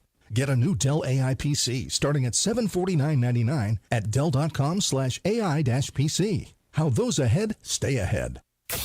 And yes, welcome to the Travis and DeMarco Show. Now mornings, 9 a.m. to noon on 710 ESPN, your destination for LA sports. Let's get back to the fellas. The Travis and DeMarco Show continues right now. Inventing the Abbotts, huh? Yes. Okay. I cannot believe if you are a Jennifer Connelly fan. I am. Look at me. Look at me. The fan. You are a fan of Jennifer Connelly. Yes. You must see this movie. Okay. You will hate Billy Crudup after this. He doesn't treat her wrong, does he? No, you'll just hate him for life. You'll wish because you this were is him. more than I want to make sure that she's treated correctly. One, it's a good movie. It's a really good movie, good story. Two, if you're a Connelly fan, I am. Okay. Yes. What right. movie? It's a good Inventing movie? the Abbotts. Inventing the Abbotts. I looked up a movie with Billy Crudup and Jennifer Connelly. I got Walking the Dead as well. This is Neve Campbell, Jennifer Connelly, and I forgot the other guy. Liv Tyler's Liv in Tyler. it. That's her. Yeah. I saw that. Joaquin Phoenix. Yeah, he's great. I forgot he's in it. That's what I'm telling you. And he's great like in the movie. movie Or an 80s movie? It is 90s. A 1997. Okay. He's really good in it, like super good. But I forgot he was in it because, and I'm not even a Connelly fan. I can't believe you haven't seen it. I never sleep on what I haven't seen. Like the list of things that I have not seen is long and distinguished. When you see it, you won't unsee this. I will. That's ever. That's a good selling point. Dodgers win in Colorado last night that is like one of the more Colorado games you're going to see, where Dodgers fell behind by a couple of runs. You're like, yeah, it doesn't matter. They're going to score. Really? They did. They scored. Then they take a big lead. You were like, you weren't worried. Colorado's at least scrappy. They're at least fighting. I'm just okay. Never mind. But to say that the you glasses were are off, by the way, if you're only watching on YouTube. Wait a minute. To say that you weren't nervous about losing that game, really, at all? Come on, dude. That's arrogance. Come on. They were scrappy. They want to win. They probably wanted to win more than the Dodgers did. They just suck. They're on a pace to lose more games than any team in the history of Major League Baseball. The Dodgers are one of the best teams in the league. I felt pretty good that after a couple innings, they were still very much in it. Yes, I did. Okay, I'm just saying. Yeah. For a minute, it got a little hairy. No, it did not. It got a little hairy later. When you fell behind. Later. No. Okay. Marco, they're going to lose 130 games. Come on. Okay. They're going to lose 100, and they only play 160. They're going to lose 130 of them. What did I hear this morning? It was something about game 163. Mm-hmm. Was there a playoff game here? This was 2017. Yes, yeah, I think it was 2017, where the Dodgers and Rockies were tied at the end of the regular season. Game 163, which oddly enough counts as a regular season game. Right. Walker Buehler took the ball in that game, shoved. Was absolutely brilliant. They beat the Rockies, and that was when they went to the World Series against the Astros. The stat I heard was from that game 163, they've lost like 200 games or something like that. It's nuts. They've gone completely south since then. They've been really lousy. They've been really, and they've been particularly lousy. And the Dodgers last have few gone seasons. the other way. Yeah, it's crazy. The Dodgers, and they're operating on different. They should not be in the same league. Okay. The Rockies would not be a good team in AAA. They're just not a good team. So. They were trying, but you had to be a little worried. Not at all. You just, okay, fine, whatever. Okay. I'm going to say it again. Apparently it's not going in. The Dodgers are Superman. No, you're not listening. They can't lose games ever again then. No, you're not listening. Go ahead. Yeah. The Rockies are going to lose more games than any team that has ever played baseball before. They're going to lose. They're going to lose to everybody every night. You haven't said one pro thing about the Dodgers. You're talking about how bad the Rockies are. You threw sand in the gears by saying that the Dodgers were worried about the Rockies. No, I can't let that go by. You weren't a little bit concerned at all. Not when they fell behind 2-0 in the third inning. No, I was not. They were fine. And they were fine. Fair. And it was a very Coors Field game where they get a couple. Dodgers are going to score 5 or 6 runs there just about every time they play. So are the Rockies. It's just a matter of who gets up to 8 or 9 or 10 before him. Dodgers got to 8. Part of the nervousness. The nervousness came, and it really wasn't even nervousness because you knew that the Dodgers would score. Anyway, we're getting off point. Yeah. The Dodgers, I think, are doing exactly what you can hope to do when you go to Coors Field. And this is everybody. Just leave there feeling good about your offense. You almost put the pitching over there because the ballpark is so big. Yep. There's so much real estate in the outfield. The ball flies. The pitchers can't make their breaking balls curve the way they're supposed to because of the thin air, all these things. So offense is going to go through the roof. Everybody knows this. Expect weird things. Expect a ton of hits, a ton of extra base hits, a ton of home runs. But that doesn't mean it doesn't make you feel good. True. No. Right? It's fun to have success. And Michael Conforto. There's only one Conforto. Thank God. Only one. He's going to be here. Come on. He can play his way out of this. You guys want him gone tomorrow. He can play his way out of this. Yesterday is more accurate than tomorrow, but sure. Come on. Yeah. He found it. I mean, it is Colorado. I mean, but you take, like you said, you take it for what it's worth. For sure. This could be the one that kicks him off and he has a great month. I hope so. Look, I hope he gets hot. I hope that he becomes the player that they signed because they gave him the $17 million one-year deal. And Michael Conforto has a track record in the major leagues of being a good player. It's not like he can't play. He just has had a bad season. Did you know his mom is a 2-time gold medalist? Yeah, not until you told me that. Did you guys know awesome. That? His mother is a 2-time gold medalist.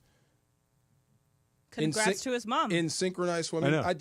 I had no idea. Did not know that. His dad played linebacker at Penn State. Okay. You know he can't swim though, right? Is his dad playing? Are you messing around? Oh, stop. See? Stop. I'm just saying. The dude is an athlete. He's been around. Yeah. No. That's what I just said. I hope he plays his way out of this. I hope he does too. Yeah. But I'm also skeptical. That being said, he had a good day. Everybody on that Dodger roster yesterday had a good day with the exception of Freddie Freeman. Freddie was the only guy that really didn't get anything going. Shohei had another home run. Another one. Just missed 2 more. Yep. Muncy had a couple of hits. Hey, do it for us Mookie had a all, couple of Muncy. hits. Muncy had 2 really nice defensive plays, too. He's really kind of rounding in to the player that we were hoping. And I think that's, at least in part, going to inform a little bit of the Conforto. Max Muncy has a track record in the major leagues. You know what Max Muncy does? Hits a bunch of home runs. Yeah. So even though he wasn't hitting home runs, I don't run ever it back, want him to back. change. That's so crazy. If you told me I'd never get an improved Max Muncy, I think I'd be happy with that. No, this is who he is. He hits home runs. Yeah, you're gonna have ups, you're gonna have downs. He's gonna hit home runs. And he's hitting for a better average than he typically has. He's like in the mid 240s, which for him is really good. Played really good defense. He's on fire. Mookie had a couple of hits last night. Will Smith stayed hot. Andy Pajes stayed hot. Edmund got on base. Teoscar had a couple of hits. Everybody, this is the point of going to Colorado. Other than the rack some wins that you're going to take because Colorado's lousy, have the good vibes. And if Conforto can get on board with that, and when they go to Kansas City after, if just that, hey, I hit a bunch of balls hard over the last 3 days, maybe I'm hot again. Yeah. That's what you take out of Colorado. Seems like the die is cast. It is what it is, and he's had ample opportunity to do something. So if it does happen, just make it hard on him. Yeah. Make it hard on him. Either way, it's good for us. That's a lot of fun. I think the clock is if you watch a lot of baseball, if you read a lot about baseball, and there are certain things that managers, broadcasters will start to say that make you go, you know the language. Oh, it's happening soon. Yes. When it's we're at a critical point of the year. That means decisions already made. That means look out. Yep. That that's going to really help because we all know how he's been. It's like whenever that tone goes from, it's going to be all right, plenty of time to go to, hey, now's the time the guy got to start to show up. Look out. Hey, bro, make it hard on him then. Get hot. I hope he stays hot that way. You know who my respect grows for every time I see him play is Will Smith. He's terrific. Yeah, he is. He's better than that. I mean, for right now, at least the way he's playing. Seems like he's mistake-free everywhere. He's terrific. Yeah, that's amazing. When you can be that locked in everywhere, you have to appreciate that. They did him a real solid, too. They did him an incredibly... Get him in the backup? Yes. Yeah. They've got a guy that you can put out there a time or two a week that you're not just like, oh, boy, we're playing 8 on 9 and today. He hadn't screwed it up. Dalton Rushing hadn't screwed it up. And it allows them to continue to use him, which means Will Smith can get another day or two off of his feet once a week, which means he stays fresher, which means he stays better, which means the team is better. That Austin Barnes, who, good Dodger, long time and all that stuff, but, dude, he was a 0 offensively. What's the backup catcher usually like? What do you mean? I don't know. I mean, they're usually even good, in baseball movies. I never see the backup catcher. Good defense, not a lot of bat. Are they goofballs? Usually been around for a long time. Okay. They're usually guys that are not new. Tell me that wouldn't be a rich character. The backup catcher on a baseball team. Yeah, well, it's Crash Davis from Bull Durham, basically. But he just was a starter. That's why that movie has a fatal flaw. What's the flaw? He'd be up in the majors backing up somebody. Yes. Thank you. Now you ruined another movie for me. No, it's just I always wondered that. You're too good to be down here. This is one of these. You're telling me this guy's hit 300 home runs in the minor leagues and he can't crack a major league lineup? But does that happen? Hey, I need this guy to come back down here and train this kid. Not really. Not really? Okay. Not really. Not anymore. Back 100 years ago? Yeah. Give me him. I need him for this kid. Yeah. Okay. No, that getting Dalton Rushing, who can swing a bat, and he's holding his own behind the plate. He's learning. He's not embarrassing himself. Not embarrassing himself even a little bit. That's huge for Will Smith. No doubt. Huge. Look, who knows? Tomorrow. You made me laugh out loud, by the way. What'd I do? You made me laugh out loud in the shower when you told me about your last pitch and your coach. Oh, yeah. He was you mad. were thinking about Travis in the shower. Yeah. Is that what you were saying? Just somebody coming up screaming, you're embarrassing. He was MFing me like there was no tomorrow. Like he was coming in hot. That's hilarious. I wish I could have seen that. And understand this. He was a very intimidating guy. I bet. Yes. Yeah. Like he. First of all, he's the coach. So by his position, he's in a position of authority. Right. He had these crazy. He's still with us. Has these crazy like clear glass blue eyes. How tall is he? 5'9". And you're on the mound. So you're. But fearless. He's completely fearless. Love it. And he liked to put a finger at you. Oh, yeah. He had a colorful vocabulary. And he did not like me throwing the Ephus pitch. Laughed my butt off. Thank you for that. No, the good thing for the Dodgers last night too, they used 5 relievers, which sounds weird, and you say that you save the bullpen, but they kind of saved the bullpen. It's very Dodger-like. Because what's his face, Robleski. Yeah. 5 innings in Colorado. 5 innings out of a start. That's pretty darn good. And by the way, he looks like Benson Boone. I don't know who that is. He sings this song called Moonbeam Ice Cream. Yeah, singer. Hold on, I'm looking. He's a Mormon singer who did a flip at the Grammys. He wore like a unitard at the Grammys, did a flip. All he does is do flips. Yeah, I sent you a picture yesterday, I'm seeing it. I'm looking at Mr. Boone. Any relation to Bob Boone? No, or Aaron he Boone? sucks. Okay. Bob Boone. Bob Boone was catcher for the Royals, the Angels, Pat the Phillies. Boone. And also Pat Boone's I the was singer. thinking Pat Boone. Okay, and never no mind. relation to Aaron either. Okay. Yes. Well, Aaron Boone is of the Bob Boones, of the Ray Boones. When it comes to Dodgers and pitching, by the way, Yeah. I've thrown out everything I thought I knew. Let's talk about that. How pitching is supposed to go, because this is different. You know what? Yamamoto goes today. Coming up at 10:45. Yeah. I want to talk about how he does today because I think his performance today might inform decisions that are going to happen sooner than later. That's coming up. DeMarco and Trav, 710 ESPN. Factor Cap straight ahead. Rotolo Chevrolet. I feel like every time we talk about the Dodgers, we end up talking about Rotolo right after. It's a good fit. It feels right because of my pal Oral Hershiser. And yes, he is a pal. And yes, of course, you get to see him on all of those Rotolo commercials, having a great time with my other pal, Mike Capozio. And why they're having such a good time at Rotolo Chevrolet is because they're taking care of you, the customer, every single day, 13 years in a row. Dealer of the Year, 13 years in a row. So if you've been thinking about a Silverado, if you've been thinking about a Chevy car truck, make sure that you make it a Rotolo Chevrolet Silverado. Right off the 210 freeway, Sierra Avenue exit. Can't miss it. Right there in Fontana. So if you're in the 909, the IE, it's an easy little get for you. If you are not on that side of town, maybe you're in Long Beach or the Valley, or maybe you're up like, Thousand Oaks, Ventura, wherever you might be, that's cool too. RotoloChevy.com. ROTOLO. And whether you're in the lot or whether you're online, you're going to have that same great customer service experience. Courteous, transparent, upfront. You're going to feel good about your purchase at Rotolo Chevrolet. And whether you go in or whether you go online, make sure that the guys at Rotolo Chevrolet know that Travis sent you in. You never have to miss a moment of LA's mega sports station. Get the all-new ESPN LA app. Just search ESPN LA in your App Store or Google Play. Download, tap, and bam! You got 710 ESPN in the palm of your hand.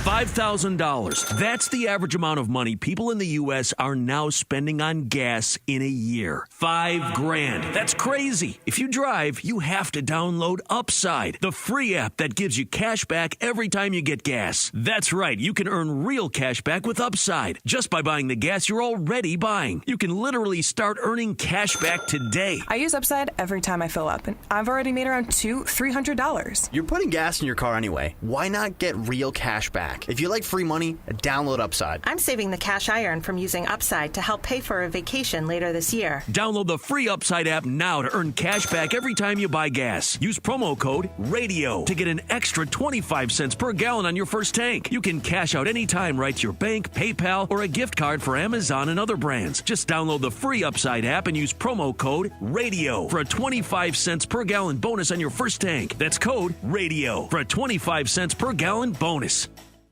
Next Gen, the official air conditioning, heating, plumbing, and electrical team of SoCal sports fans, is telling you that summer is coming. So are you ready to beat the heat?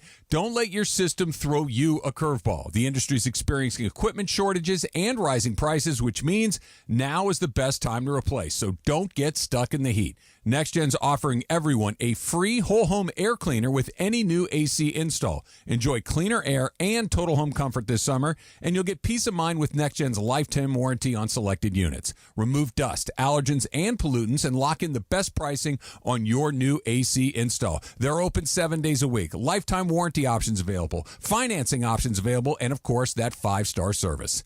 Don't wait. Call 833-3-NEXTGEN. That's 833-3-NEXGEN today and beat the heat. CSLB number 1011173. Next Gen, here for you now and for years to come. NEXGEN. Call 833-3-NEXTGEN. Texting enrolls you into recurring automated text messages. Consent not required to purchase. Message and data rates may apply. Hey, Dan, how you doing? Haven't seen you around the gym. Yeah, I've really fallen off. Since I turned 40, I just don't get the results I used to get. Could be lower testosterone. I went through it a while back. I got Nugenix Total T, and it's made a huge difference for me. I've seen that ad on TV. Is it for real? Oh, yeah. The key ingredient is something called Tesnor, which helps boost free and total testosterone levels to help you trim up and stay lean. And it's made a difference for you? Man, I feel like I'm in my 20s again. At work, in the gym, and in the bedroom. Are they still giving out complimentary bottles for people to try it for themselves? Yeah, you just need to send them a text. Text HOT to 42424 right now for your complimentary bottle of Nugenix Total T. Plus, text now and we'll include a bottle of Nugenix Thermo, our most powerful fat incinerator ever, to help you get back into shape fast, absolutely free. Text HOT to 42424. That's HOT to 42424. Products and statements have not been evaluated by the FDA. These products are not intended to diagnose, treat, cure, or prevent any disease or illness. Here we go. It is Factor Cap time. Factor Cap on the Travis and DeMarco Show. Each weekday around 10:30, producer Emily serves up what's going down, and fun and frivolity ensues. Special thanks to the law offices of Joseph S. Normand for making Factor Cap possible. It's Joseph S. Normand. It's Factor Cap on the Travis and DeMarco Show on 710 ESPN. And if you've been hurt in an accident, let me help you. Call my office at 213-747-2000. That's 213-747-2000. Let's do it. Factor Cap right now. Take it away, producer Emily. Welcome to Factor Cap. Thanks, Joe. Hi, guys. Buenos dias. I forgot. Dang. Burn it down. That's perfect. Pop quiz. What is the capital of North Dakota? Bismarck? DeMarco? Yeah. No idea. It is Bismarck. Yeah. Bismarck. Travis is right. And I'm asking you that because Parker is in North Dakota for the weekend. Has he been abducted? His friend's getting married in North Dakota. Was for his some friend reason. abducted? That I don't know. The only thing I know about, he asked yesterday for recommendations for North Dakota, and I was like, I can give you a bunch of stuff for South Dakota. Mount Rushmore, Sturgis. And the Badlands. Yeah. Okay. And in Billings, I think, is in South Dakota. That's in Montana. That's in Montana. Yeah. But anyway, the Badlands What is else do you enough. want to know about the Great Plains states, Em? I'm a fountain of information. Waldrug, too. That's in South Dakota. I don't know. But North Dakota, I got nothing. What's Waldrug? Waldrug. It is I thought that was a drugstore. Me too. Waldrugs. So Waldrug is the town is called Wall. Town of Wall, South Dakota, has a little tourist trap called Waldrug, where they remade a western town for tourists driving across the country. So if you're going from Chicago to California, You mean like when Clark Griswold went to the old West Town when he was taking his family to Wally World? very similar. Okay. Really? And I went there once when I was driving across country to Jackson Hole, and it's very kitschy, so whatever. Yeah. Anyway, not part of my Factor Cap. So my cousin Will Chamberlain. was on... LeBron. Yeah, LeBron. Now, yes. My cousin, shout out Lauren Schaefer, she was on this game show called The 1% Club. Oh, yeah. Whatever. Do you know it? Yeah. It's on Fox. What's his name? Pat Oswalt used to be Joel McHale, your Yes. former teammate, Yes. is the host this year. I think Pat Oswalt originated it, and then, or at least the American originated it. Joel does it now. So anyway, she was on the show yesterday. She hosted a little viewing party with her friends from the neighborhood, and she texted all of us because she's like, "Oh, guys, pay attention on Fox," but she didn't tell us if she won or not. Okay. And I was like, "Come on, Lauren, tell me if you won. I want to know if you won, if you got $100,000 or whatever this is." Yeah. It's not like the $1 million one, so it's $100,000. So It's still a lot of money. my statement is, you would tell your family if you won or not before it aired. Travis Factor Cap. Oh. And again, I know there's NDAs, but you could tell your cousin. I'm not gonna go on the air and say that whether she won or not. Yeah, in fact, I'd tell him. Okay. I'd tell him. You would? Yeah, if I were on The Price is Right or whatever, and my dad said, "Did you win?" Loose lips. Yeah, I See? won. Uh-huh. Yeah, I'd Let tell. it slip, and then it gets out. Next thing you know, they take away your $100,000. DeMarco? See? Well, okay, but that's Cap, a different. I ain't That's a different telling question. Nobody watching on TV. Is my money if I It's tell on there. If it gets out and they find out it's you, then I wouldn't. there you go. I didn't know that Cap. was one of the Heck rules. no. Okay, because there's a difference between telling someone you won on the 1% or telling someone you won Survivor, but the people will tell their partner if they won Survivor right after they get home. Oh, yeah. Sometimes. You're gonna know. I mean, the contestants are gonna know. Jorge, you would tell your family. I would not. And I used to do the Spanish version of America's Got Talent. And some of my friends' family were invested in the show. And the final episode, I would come home and, And you knew who won. Of course. And they were like, so who wins? And I'm like, stay tuned. Yeah, so I can keep the secret, but I wouldn't tell anybody. And then I would keep pestering you until you gave me a bunch of hints. Then I would walk out. I wonder if Joel remembers us. Mikhail. I guarantee you he remembers you and your other teammates. I remember him. I remember his name. I remember we had this big wall where we used to put our helmets on. I remember talking to him. You made the NFL, won the Super Bowl, and many of your teammates had long NFL careers. I guarantee you he remembers you guys. I hope so. Now, a football team, how many guys you have on a team? 100, give or take? We had a lot of guys. Okay. We had a lot of guys. You're not going to remember everybody. And we won a lot, so we were all together. You're not going to remember everybody, but you're going to remember the guys that were playing a lot and went on to big things on a football field. I hope so. Before we knew he was an actor, he was a football player. So I hope he remembers. Yeah. I love Joel McHale. He's great. Yeah. He's fun. So tonight is the NBA draft, and up until last year, it was a fun thing to monitor for some people who got to break the story. Was it Shams or was it Woj? Well, now it's just Shams, and it's sad, lonely. He can just tweet out all the things as much as he wants. It's not a competition anymore. My statement is, there will be someone who rises from the ashes tonight to break some news. DeMarco, Factor Cap. Wow. Is it even possible? It seems like that industry is on lock now.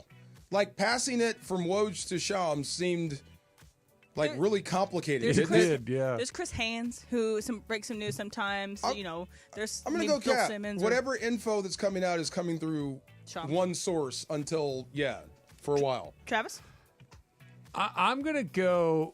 Which is fact?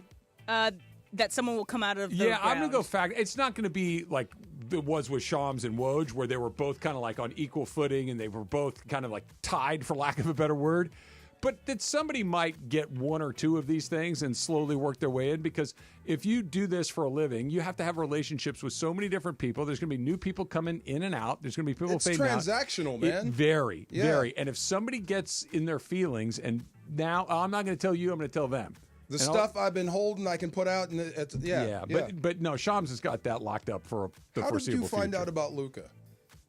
It was Shams.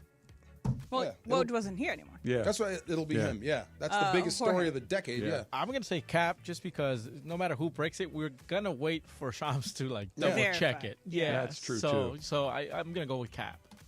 All right, so something very sad and upsetting happened with Ketel Marte for the Diamondbacks. He was just beside himself because a fan was a you-know-what and was just saying very, very cruel things to Ketel to get into his head. Just for people that didn't see it, Ketel Marte is one of the best players on the Arizona Diamondbacks. He's an MVP candidate. He's a terrific player. He was up to bat against the White Sox and Where are we? Knucklehead. In Chicago. Okay. Ketel Marte's mother was killed in a car accident. Several years ago. No, you didn't go there, did you? They did. And Marte broke down and started crying. Right. And what did the guy say? Something like about out his mother. loud. We're not going to repeat what he said. Yeah. Like he said something out loud to the guy, and you could hear it. He was ejected from the game. Should have your ass beat. His manager, his teammates were consoling him, but you could he was very, very upset. Okay, so here is my statement. My statement is, do you know what to smite someone would be? Yes. So you wish you had the ability to smite one person a day. You don't have to kill somebody. You just want to smite them a little bit. Be like, hey, I know what you did. Don't do it again. You wish you had the power to do that. Jorge, Factor Cap. Of course, there's always somebody that you want to smite. And if I can do this on a daily basis, of course, fact. And would you want them to know it was from you? Hey, this is from me. This is from Emily in L.A. I'm going to smite you for stealing my lawnmower. Travis. Cap, because I want more than one. I want a handful. I want a dozen. Yes. I want to be able to do it at my own discretion. You're limiting me to one, so I say Cap. I want all of them. I want the ability to smite, smote, smitten, whatever it is. Smack. Smitten's different. I'm with you. I want to do all of them. How do you want to go be there? Because people are awful. Not all people are awful, but many people are awful. He had a bet on the game. See? Honestly, probably. That's and that ridiculous. also, it's terrible. despicable. That's It ridiculous. is literally the definition If of he despicable. spun around and tried to climb up there and get after the guy, I wouldn't I'll blame move him. out of his way, and I'll help him. Yes, I wouldn't blame him. No. And so should the people around him. Despicable. Go to the authorities. DeMarco, you want to smite? Yes, I thought smiting was with the glove. That's the king. like I know. What is that? Oh God! I thought that I smite thee. Oh, it's gonna bother me the rest of the day. I know exactly what you're talking well, about. Yes, fact. I want the ability to smite. There's smite a whole thee. episode of The Simpsons on a dueling glove where you get slapped with one. Yes. Yeah. Oh my God! How dare you? I've never been slapped with no dueling glove before. Okay, I have one more thing for you guys. I was just thinking about. I was watching some karaoke videos, and one of them was the Rams were in Hawaii, and they were going crazy because this one girl was doing the song "Unwritten" by Natasha Bedingfield. You'll be familiar if we play the song at some point. And it's great. But if you had one skill that you could do incredibly well and pull out at parties, you would want it to be the ability to sing. Travis, Factor Cap. Cap, I know what it would be. What is it? Play an instrument. Okay. Yeah. I'm right there Like, with you. But no one wants to have a guitar guy coming No, out. I hear what you're saying, but I've been to parties, and it doesn't happen a lot, but I've seen it happen more than one time where everybody's having a good time, everybody's drinking, and somebody that you did not expect sits down at a piano and can go. Yeah. It's really, really fun. And to have that in your back pocket, I think would be awesome. I was thinking the same thing. I wish I can just walk and start playing piano anywhere I go. But what if your instrument is like a harmonica or like I can get annoying. A kazoo? I can get annoying. No, it's got to be as long a as you're cool rocking thing. it though. Okay. Yeah. If you're pulling me in, you know. Dude, it was very cool. Yeah, piano always works. Yeah. All right, Jorge. Yeah, singing, dancing, anything like that. Because so in my group of friends in college, like we would go out and just drink, whatever, Yeah. no dancing. But one time this song started, right? This song? No, not this song. This one song at the club or whatever, or at the bar, wherever we were at. And this guy straight up just goes and starts doing the line dance, whatever the song was. And we're like, wait, what? You have the dancing gene in you? Like, we didn't know that. Like, What if? Sorry, what cut if? a rug. It's amazing. Yeah. What if your skill was magic? I was just going to say, the other one, read the room. It depends. You got to know when to call it a night. Yeah. But if you have a really good magic trick up your sleeve, like one or two. Yeah. Like, I don't need you to put on the tuxedo with the hat, but if you've I'm got. thinking Travis on a bad day and the preamble is just a little too long. Get to the trick. Yes. Yeah, see? Yes. Yeah, kind of. Yes. What if Travis turned into a David Blaine kind of thing? 2 tricks and blow If dry. you did a magic trick, that would be awesome. That would be completely out of character. So the one that you did to him the other day, I saw it online again. The other Which one, the memory one? Yes. I hated you for that. I did. That's a cool trick. Yes. To have one or two of those. Yeah. Did the singing thing? Did you ever see the video of Kesha singing on a Japanese train? She is singing her guts out, and they could care less. Oof. That's a weird dynamic. It is. I mean, and she is singing her hits like the hits. Yeah. And TikTok. Yeah, it's just so funny. It's so funny. Well, when you see somebody like street performer, right? Yeah. And maybe they're playing the drums or the guitar, they're singing or whatever it is, and it's like most people are just going by, not even paying any attention. Bro, Oh, I'm just trying to get to work, man. And on a Yeah. subway or a train, we've all seen the guy that's doing a thing and they got that hat, and people just avoiding I'm eye trapped in contact. here, right? Yeah. If I could get up and leave, it's I like, would. Dude, I'm trying to Right. go to work. Thank Like, you. I'm trying to get home with my Okay. wife, who I don't like anymore. My kids What about suck. what about the street juggler? The street No. juggler. See Juggling, the get street out of juggler. there. Get Come the on. juggling out of my if party. he's banging it though, come Nah. on now. I'm with you. Thank you. I'm Yeah, sitting the here statue anyway. guy- the statue guy. So my youngest son goes to school, comes back at Christmas break. He's like, "Hey, you want to see something?" I'm like, "Yeah." And he can juggle now. I'm like, wow. No way. Right? Where did you learn Thank to do you. that? That's I impressive. say keep it to yourself. And I'm telling you, I was super impressed. He goes, "Yeah, one of my roommates is like a freak. He can juggle like 9 things at once." And he goes, and I'm like, and he taught me how to do it in like 5 minutes. He can't, but he can do like 3 Yeah, balls. I'm I like, envy that's people that amazing. can juggle. One of the craziest scenes in The Office is when Will Ferrell as D'Angelo Vickers comes in and is a juggler. He's like, "Oh, I can juggle," but he forgets his balls, and so he's just air juggling off of everybody. to Juggling is Evanescence. weird, but like, If you can do it, if you I do picked it. up Yeah. 3 things in here and started juggling, you'd be like, "Yeah, okay, that's I'd pretty like good." to see you juggle 3 knives. I couldn't juggle Call 3 911. tennis balls. A knife? Are you out of your damn mind? No chance. Factor Cap is brought to you by the law offices of Joseph S. Normand. You've got a lot of choices in your legal team, but with Joe family always comes first. 213-747-2000. the law office of Joseph S. Normand, normandlegal.com online. If you are hurt in an accident, 213-747-2000. DeMarco doesn't believe in pitching anymore because of the Dodgers. That's next. It's 710 ESPN. The OGs of LA Sports Radio. That's Mason in Ireland. Crazy. I was stupid and young and reckless. Stupid, young, and reckless. It's great to be that way at some point, yeah. Mason in Ireland. Weekdays at noon. On 710 ESPN. Hey guys, it's Sedano. Los Angeles International Airport's People Mover trains begin rolling early next year as part of LAX's ongoing investments to transform and improve your travel journey. The People Mover trains will quickly move guests between their terminals and our new consolidated rental car center, metro trains and buses, economy parking, and Kiss and Fly lot. The trains will make it simple and fast to get to your LAX destination in 10 minutes or less, and trains depart every 2 minutes beginning in early 2026. Learn more at lawa.org/ESPN. Hey, it's John Ireland. Laker fans, meet Pro Baller Energy, the official energy drink of the Lakers. It's clean energy without the crash. No synthetic junk, just a smooth boost to keep you focused and locked in. Whether you're teeing off early, powering through the workday, or just need that extra push, Pro Baller delivers. Grab the limited edition Lakers can, available now at Costco, Amazon, and select convenience stores. Pro Baller Energy. Champions choose clean energy. Find what you love, love what you find. A Total Wine and More. There's so much waiting for you. Spirits and beer, thousands of wines. Guides in the know and prices so low. It just might blow your mind. You're gonna find what you love and love what you find. With curbside pickup and delivery available, you'll always find what you love, only at Total Wine and More. Drink responsibly, B21.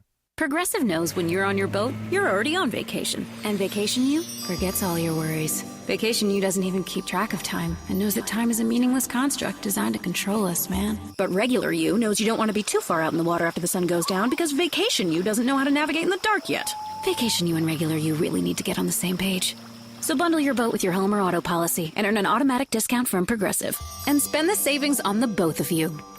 Progressive Casualty Insurance Company affiliates and other insurers. Not available in all states or situations. And yes, welcome to the Travis and DeMarco Show. Now mornings, 9 a.m. to noon on 710 ESPN. Your destination for LA sports. Let's get back to the fellas. The Travis and DeMarco Show continues right now. Ice cream, taking off your blue jeans, dancing at the movies, 'cause it feels so... This is Robleski right here. He does look a little like Robleski. This is Bob Boone? Yeah, Benson Boone. What a happy song. I can't stand Benson Boone. Really? He's bad? He is cookie cutter, It's a terrible very pop happy music. song. All he does, it's so loud. All he does is scream at you all times, and all he does is backflips. This sounds like Pee Wee Herman made an album. Doesn't it, though? Like Sunshine and Lollipops. And what does that even mean? Happy. Something you can play for your kids. What does Moonbeam ice cream mean? Who knows? Nothing. Moonbeams and ice cream, all positive. Marge Simpson says, music is none of my business. Yeah, fair enough. Yeah. Fair And enough. he tried so hard to be Freddie Mercury. Nah, bro. Freddie Mercury's a rock star. Yeah. Well, he wore the Freddie Mercury getup. It's not putting on the leather pants. It's not. It's having stage presence, which is what Benson Boone doesn't have, Yeah. and why he sucks. And he also brought out the guy from Queen out when Benson Boone did Coachella. Yeah. And Freddie it wasn't Mercury it, man. is Freddie Mercury. People Right. are trying to be Freddie Mercury. Right. Yeah. He is one of one. He's him. Yeah. This guy says I want to smite Frank McCourt daily. Is that fair? I want to smite Benson Boone. Yeah. Frank McCourt would be a good person That's a smite? to smite. Do we know what a smite is yet? What I was- smite thee? Yeah. Yeah, I know. I'm thinking of that Bugs Bunny cartoon where he has like the scepter and he keeps, I knight thee, smite- wham! yes, and he that's- keeps hitting him over the head with That's it. not it. I don't smite know. thee. I don't know. Like So that. what did the Dodgers do to you with pitching? No, it's just okay. So I thought the plan was, and it has to do with money and the Dodgers breaking baseball. Remember that argument? Sure. When you have enough money, you can have enough arms, and it seems like you're just setting guys down. They may not necessarily be injured. You're Redundancies on redundancies. You're just saving them for the right time. You're trying to get guys to September, October. So I don't know what to make of this. You told me Yeah, this is before we actually started the show. Mm-hmm. You can't win a World Series with bullpen games and bullpen arms. Until and last they year, did. I didn't think you could. So everything I thought about baseball is I don't know what to think about pitching and this staff. Outside of Yamamoto, that's the one thing I know for certain. He's great. Every time he's up, you have a good chance to win. Everyone else is kind of, I don't know when they're here, they're gone, they're going to break. It's going to be the next guy up. And even with him, he has really kind of softened over the last couple of months. Like the first 2 months of the season, or I should say, his first, call it 6, 7 starts a year, he was good.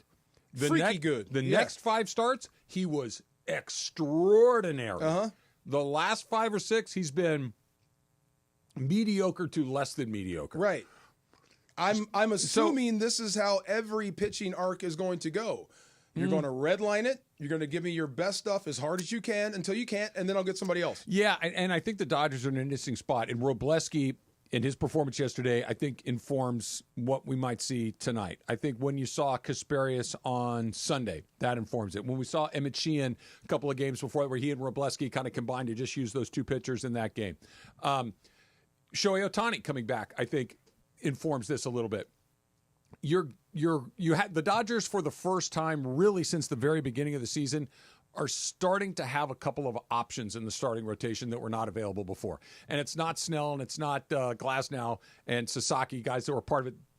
They'll be back when they'll be back, and I'm kind of just, when they get back, great. But if Robleski can pitch like he pitched yesterday, and again, it's Colorado, both the environment and the team, they're not very good, so take it for what it's worth, but he pitched well the time before. If Sheehan can continue to develop. Pitching on the moon. If Shohei can continue to stack innings, if Kasperius can give you 5 or 6 innings, do not be surprised, and especially if Yamamoto has a bumpy one today, if they decide to give him a little time. That's what I'm saying. See? Yeah. Yeah. It's yeah. Because you have options to work your way through it, and you're going to need him. You're going to need 3 of the following 5 at the end of the line: Yamamoto, yes, Ohtani, Snell, Glasnow, Kershaw. Okay. Okay. And I'll even throw May in there. So you need there's 6. You need 3 of those 6 to be up and cranked up by the time you get there. Correct. The way that you give yourself an opportunity to pick among the 6 is to get to the end of the line without having to pitch them very much. That's what's blowing my mind. And that's what's happening and right now. And that's where the other guys, the other names, and even you said Ben Kasperius. I Oh, would yeah. not be surprised by the end of the year if he's a major factor. Ben Kasperius started a World Series game last year. That's like bizarre to say. It was a bullpen game, but he did. So usually it's for my baseball knowledge. The Pirates, perfect example.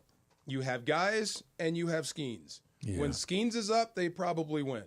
That's what's crazy. They don't even win on the days he pitches. That's how bad they are. Well, that's how bad they are. But that's usually what my thought process is, and you continue this through September, October. The Dodgers, I have no idea who these guys are going to be or who's going to be your starters. And they're also able to cover it just by scoring 1 million runs. And if you can't, you can hit. You got Ohtani. Yeah, it's weird. We can beat you 3-2. Yes, and we can beat you 9-7. So you can lie to me and tell me you weren't worried when they don't have a lead. Oh my God! Regardless of inning, just a little bit.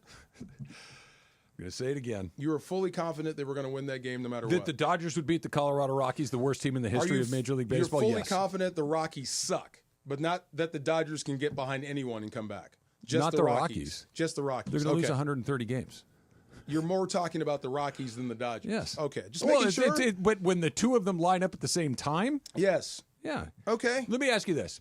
It's bad to fall behind anybody. If the Rams played Citrus College in football. Yes. And Citrus kicked a field goal on their opening drive.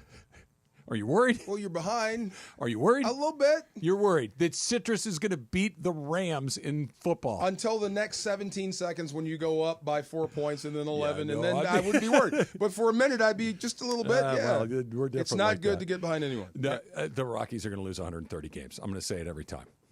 Maybe 135 if they get cold. How are you that bad, and why? Because they don't give a damn. And you know what? Can I give them you're trying to lose? Can I give them this much credit? Sure. Like the smallest little teeny I tried. Tiny You ripped it from me. I said at least they were scrappy. No, I'm going to give. They weren't. So Bud Black was there for 1 million years. They finally fired him, and they were on pace to lose 140 games. Okay. Yeah. They're still on pace to be the worst team ever, but they're not as bad as they were a month ago, if that makes any sense. Because they got rid of the manager. Got to start somewhere. And Bud Black is well liked. Yeah. Dave Roberts said it at the time, like, this is not a Bud Black thing. He's not doing anything wrong. But they brought the new guy in, and the level came up a little bit. I think there's something to be said for we're not tolerating this. I know we can't beat these guys, but we are going to play a certain way. And I think that's what you're starting to see. But they don't have any. They don't have any good players. You said pitching, right? That's they what don't have good players. If you could go all in and buy a team, you'd buy pitching there. Not him. No, I don't think you can do anything there. Like if Randy Johnson, I'm talking. It wouldn't work. Get everyone there to win. They used to win. I thought it was pitching. No, they won with bats. It was bats. Okay. They won with Get bats. then. Yeah, go all in. If you're a pitcher there, you're on a suicide mission. No, really. I'm not even being funny. Like it is one of those. Wow. I'm going to end my career here by doing this because Really? I'm going to get clobbered. My numbers are going to be awful. I'm going to. My mental health is going to be because I can't get anybody out. I got to learn how to pitch two different ways. I got to learn how to pitch the other 81 games that are not in this ballpark. I got to learn how to pitch these 81 games. It's like playing two different sports. Gosh, find a slugger. You can't be this bad without trying. It's been bad for a long time. Really bad. I feel bad for Bud Black. He's a good manager. Was. Yeah, what's weird, and I don't disagree with what you said. What's weird, they're better since they fired him. They're not a lot better, but they are better. You got to start somewhere. I guess. Yeah. I guess. Tune in tomorrow for a chance to win tickets to Jake Paul versus Julio Cesar Chavez Jr. Listen for your cue to call tomorrow during a 7:10 Ticket Thursday. Be caller number 7 to win a pair of tickets to Paul versus Chavez Jr. at Honda Center this Saturday, June 28th. Stay tuned tomorrow for your chance to win or visit Ticketmaster.com to purchase. Are you going to watch that fight, DeMarco? I know you're a boxing person. Only if he gets knocked out. Who is he? If Jake Paul. So you will not. You mean you'll go back and watch it later? If Jake Paul. If I find out he got knocked cold, I'll go watch it. Can he knock him cold? Julio can punch. Okay. Yeah, and he can take a punch too. Okay. Yeah. But is this the same guy that fought Tyson? Mm-hmm. Yes. Is this as big of a sideshow as that was? He's fighting Julio's kid. Okay. Who used to be a contender? That's what I'm saying. I know what Mike Tyson was. I also know he was in his 50s. This is in the same lane. He's well past it. Is he? He's not relevant. No, he's not 50, but he's well past. He's not relevant in today's game. Who has a better chance of hurting him, Mike or this guy? Mike. I would say Mike. Mike. Yeah. Okay. That's all I needed to know. 3rd and 7, fourth quarter, down by 3 points. Who gets the ball? That's next. It's Travis DeMarco, 710 ESPN. LA's mega sports station. 710 ESPN.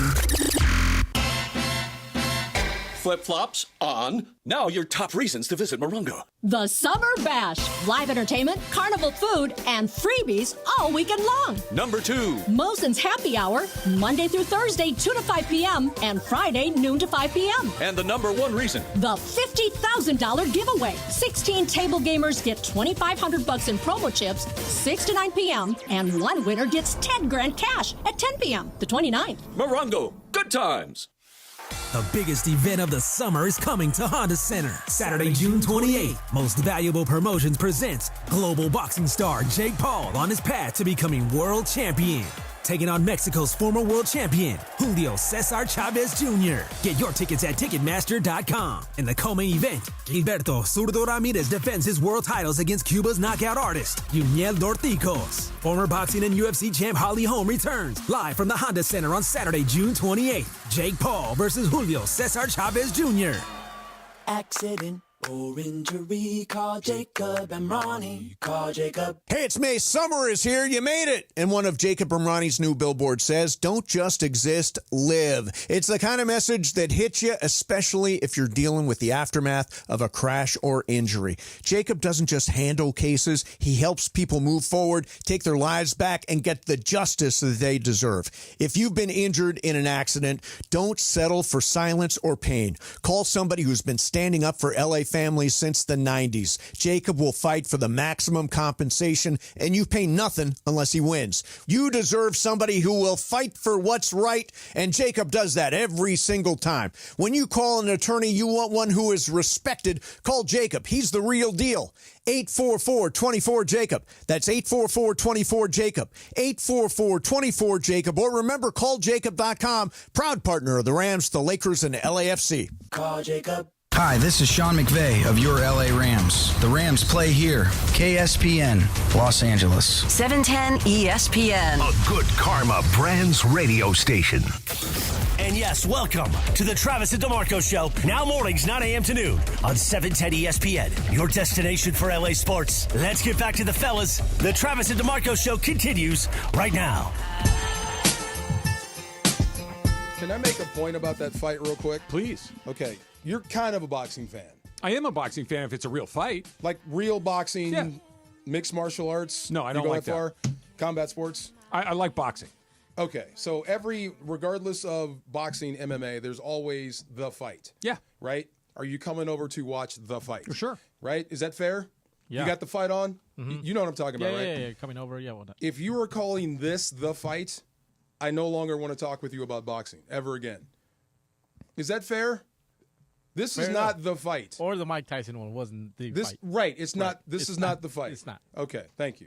I've said this 100 times, and this, the purpose of sports, there can be a favorite. There can be a heavy favorite, but it has to be a legitimate competition where at least the other guy could legitimately have a chance. It's got to mean something. It's got to mean something. Yes. Okay. Thank you. Like the other guy has to have it can't be predetermined. It can't be predetermined either where you hit me, I hit you, you go down, or it's it can't be a freak show. You're in the ring with a guy who's 50 years old. No, I need a real fight to be the fight. Stay tuned because you have a chance to win tickets to see that cool You can go event. see it. I will say this: being in an arena during a fight, there's nothing like it. Right.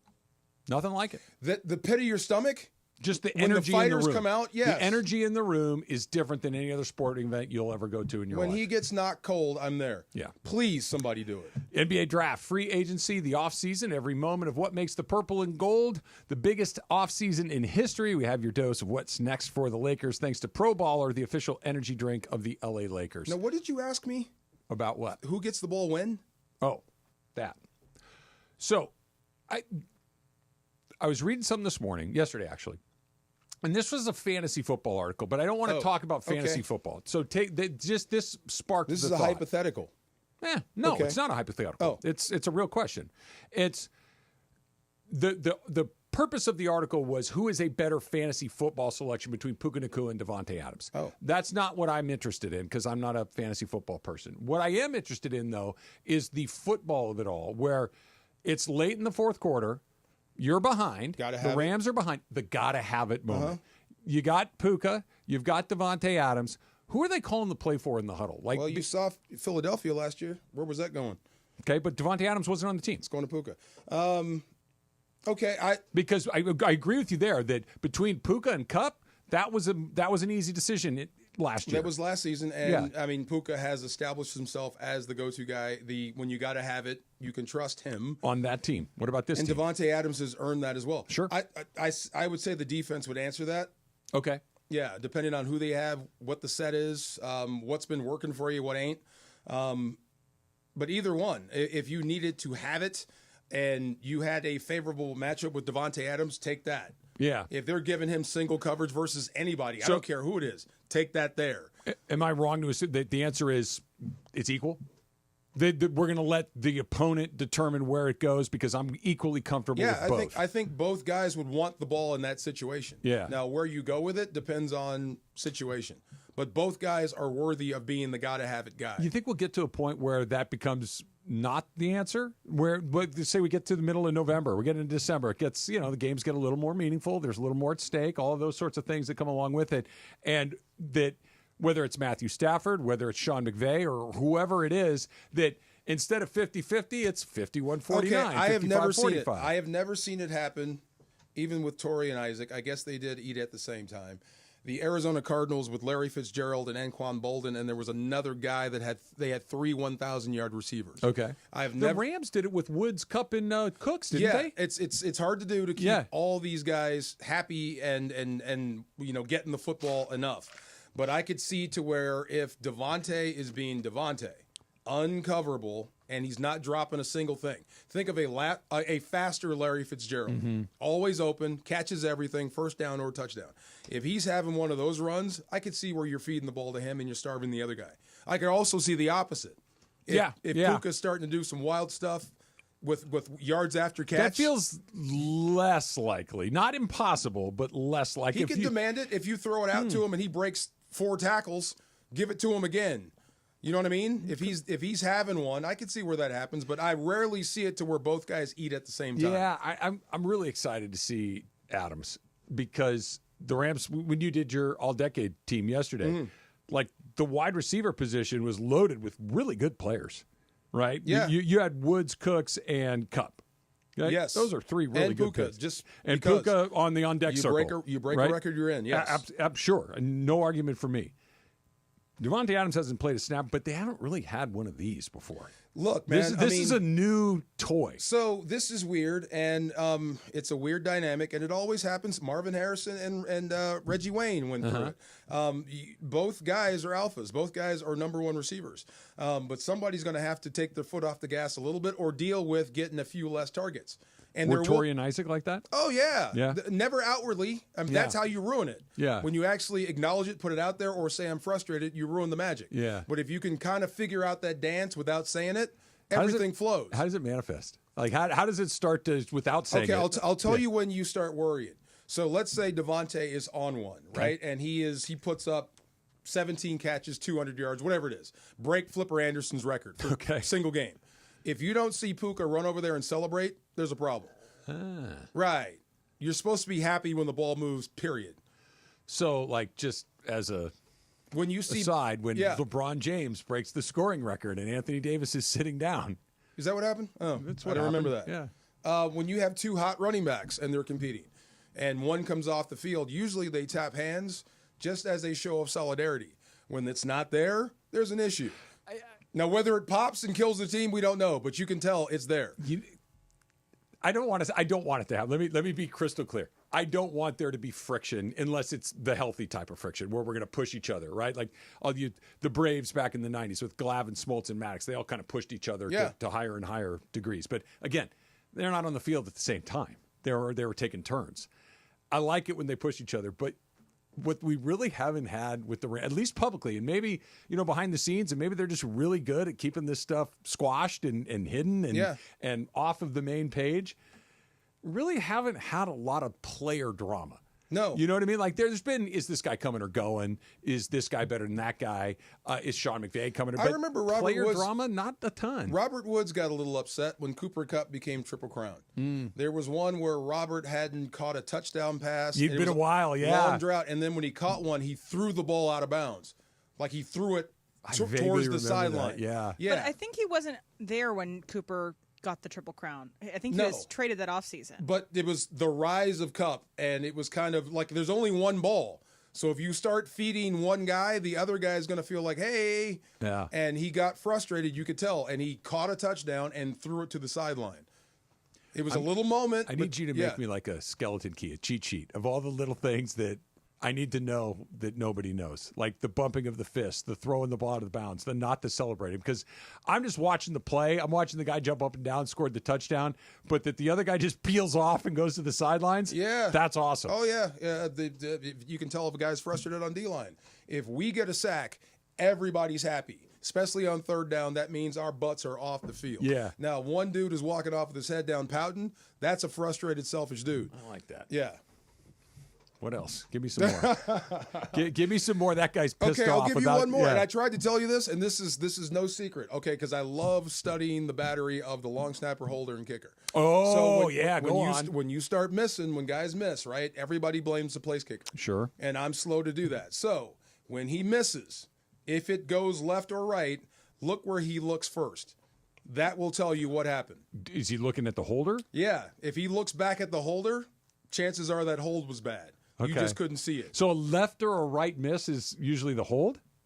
When he misses, depending on if it's left or right, especially if he pushes it going out to the right. Okay. If he pushes it right and he looks back at the holder, chances are that's what happened. I love this. This is terrific. Chances are he gave him laces. We need like the Manning cast where just the kicker and the holder's faces as this is going on. This is terrific. A John Boy breakdown of DeMarco saying who's the blame pie, whose fault was this? Yes, and if the long snapper blocks a hair too long after the whistle, slow snap.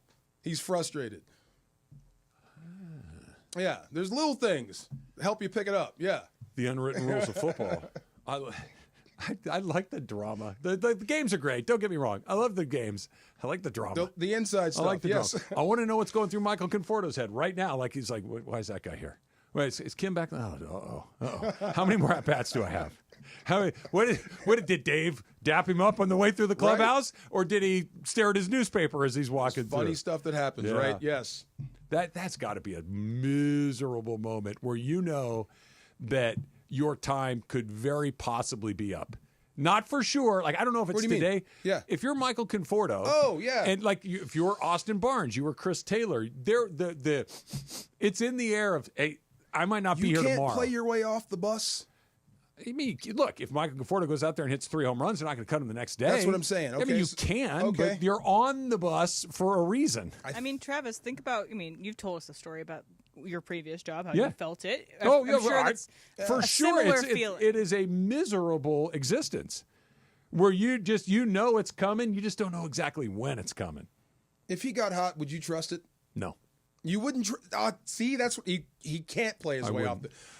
Now I keep playing him. Your cold was too long, but yeah, I would keep. It's a weird deal. So let's say he hits another home run today. Yeah. Okay. We're playing him tomorrow. Okay. If he does it again. Oh, sure. We're playing him the day after that. But the second we have another 0 for 10, 0 for 12, 1 for 20, it's like we're all of that. You know what that is? That's just weird baseball stuff that happened. You're not back. That was A, Rockies, B, weird baseball stuff, C, see you later. You have burned up your equity. That's terrible. Wow. You know who looks good? Who? I'll tell you next. It's Travis DeMarco, 710 ESPN.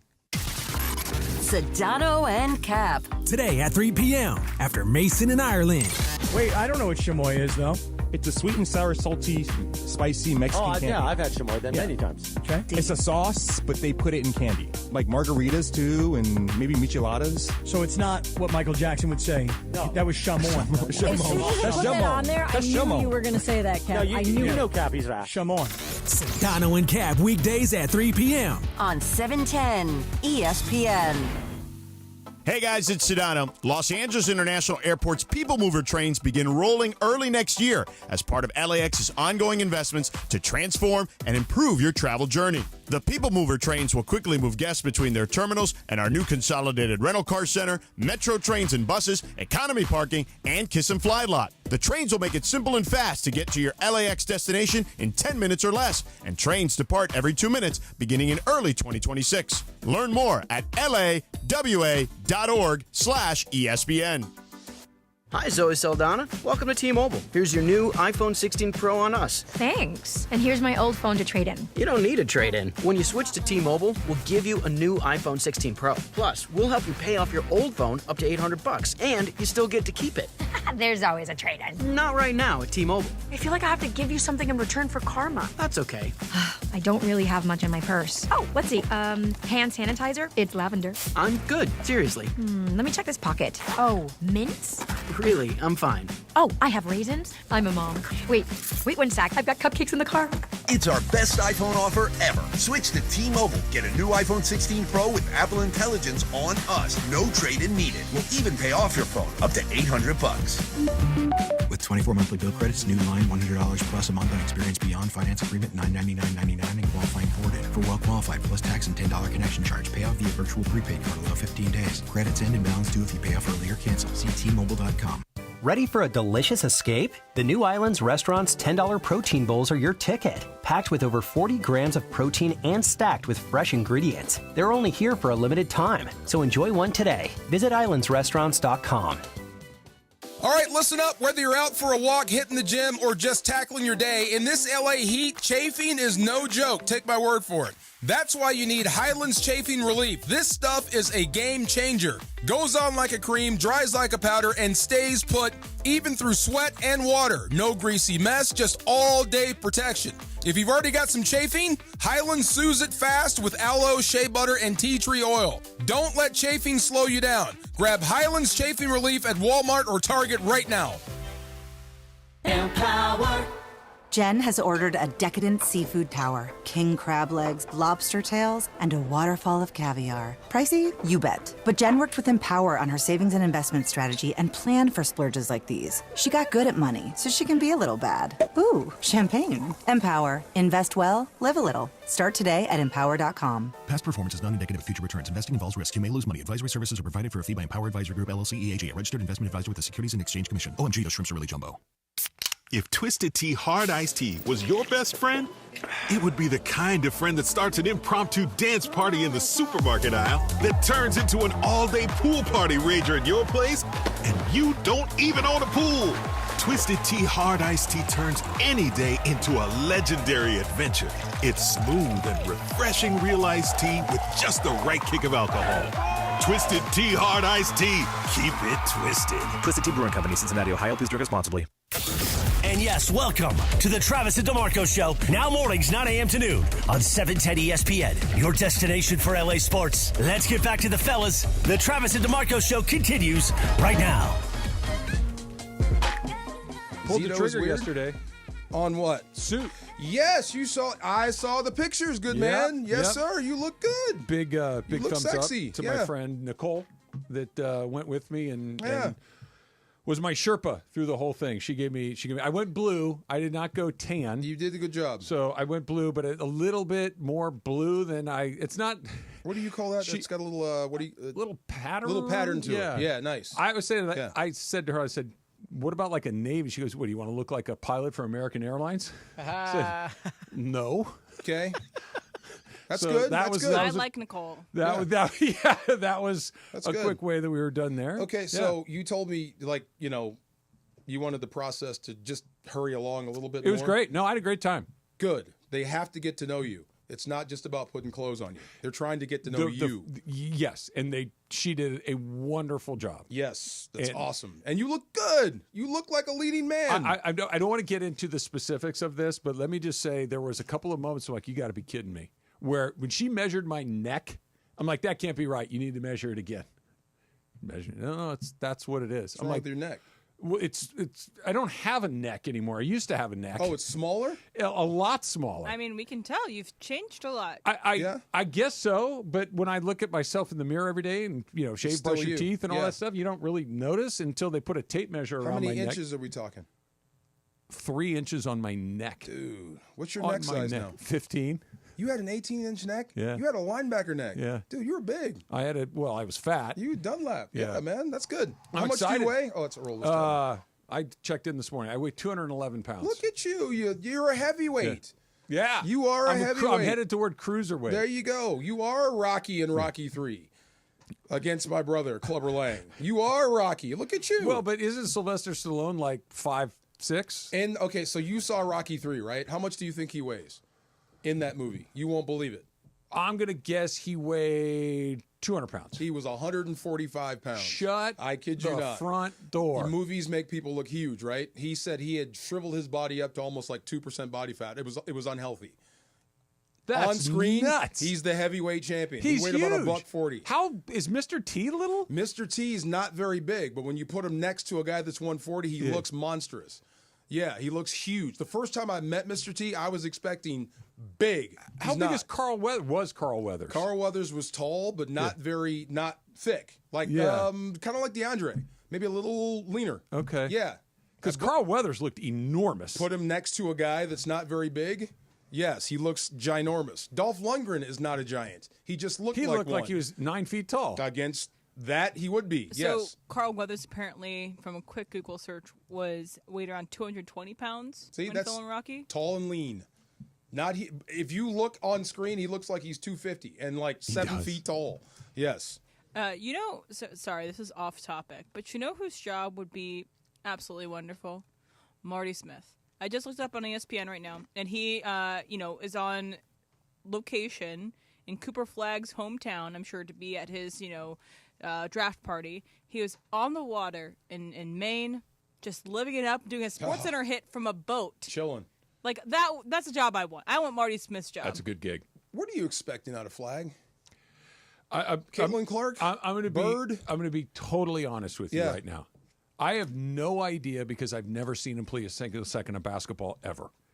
From what I've read, he's terrific. He's a can't-miss prospect. He is the next big thing. He could be a multiple-time All-Star, All-NBA performer, and maybe the best player on a championship-level team. I've never seen the man transcended guy. I guess it wasn't the fact that they fixed the draft so Dallas could get him. Allegedly. They reconfigured the draft to give Dallas the first pick, and he happens to be that. So you're not moving it around for him. You're giving them the first pick? Or is he a transcendent guy? What are you expecting? Okay. I only know what I don't watch college basketball, so I don't know.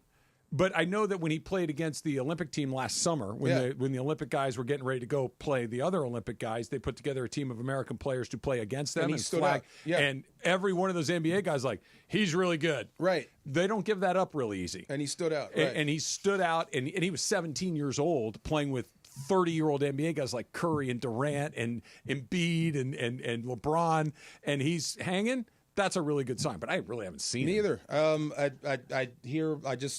Quick, they said that Dallas could be the odds-on favorite to come out of the West now.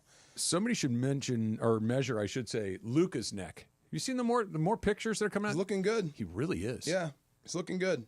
Does that get you excited? Does that mean anything? Like, take me through that, because when I see it, I'm like, okay, that's good. That's really, really good. I'm glad that he's handling that part of his offseason the way that we would hope, but what does it mean beyond that? I hope he's buying in, and maybe it's what we were talking about with Kendrick Perkins when he said, if you become a Celtic, you have to change. There's more pressure. Coming here is the same thing. Whatever you thought you were getting away with in Dallas, and you probably did. Whole beer thing when they took the beer from him, that meant a lot. That really did. That's more than what we know. So maybe they allowed certain things in Dallas that they're not going to allow here. And if they give you, like the Dodgers, if you have so many things to your advantage, you have I was going to say best in strength coaches, but didn't they advertise that online? I think by law you have to, but yes. Nutrition, I assume, is top-notch. Recovery is top-notch. Yes. Facilities are top-notch. They got what they need. You're going to have everything you need to be the best that you can possibly be. So if you don't reach your potential, it's not going to be their fault. Yeah. And it seems like he's bought into that at least. Yeah. So I want to go back to what you said about was it Kendrick Perkins that said when you put on the Celtic uniform, you kind of take on a different level of responsibility? Yes. Perhaps. And maybe that's happening with Luka and the Lakers. Maybe not. I don't know. I hope that if that's a part of it, that's fine. But I hope that's not the main factor. I hope the main factor is something a little bit different. And what I hope is different is that he was embarrassed. You think? Okay. Because that lasts longer. What can last for a really long time is, oh yeah, watch this.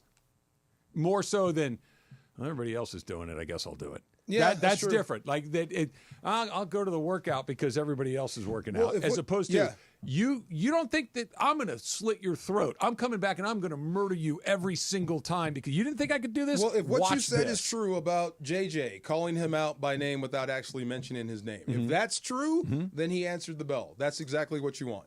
If your head coach is saying you're out of shape, you're the reason we got knocked out, this is what you want to give him. It was an interesting first thing to respond to at the exit interviews, but I hope that it started before that. If that helped, great. If that was additional motivation, great. But I hope when Nico Harrison called him and said, Luka, we've traded you to the Lakers, that lit a fire that never goes out. I hope so. Because the other fire could go out at some point. Well, do you think an in-shape Luka, like the best possible shape, whatever you think is the best version physically of Luka Doncic, what does that look like to you? I'm just hypothetical. Looks great, plays great, never gets tired, plays how many games? I think it's an injury thing. It's that he plays a lot, that he's healthy, and he's less fatigued at the end of games, and more importantly, less fatigued at the end of a long season. That he's less fatigued. Like we saw him in the playoffs. We saw him, and this goes back to Dallas in the finals the year before. Yeah. He looked like he was spent. Okay. And he's not the only one that's ever, like, you look at Chet in the finals, Chet looked like he was about to puke. It's tiring. It's very tiring. Yes. But when you have as much on your plate as Luka Doncic does, you're going to bring the ball up the floor every time. You're going to initiate the offense every time. You're going to take the most shots. You're going to dish out the most, we're asking you to do everything.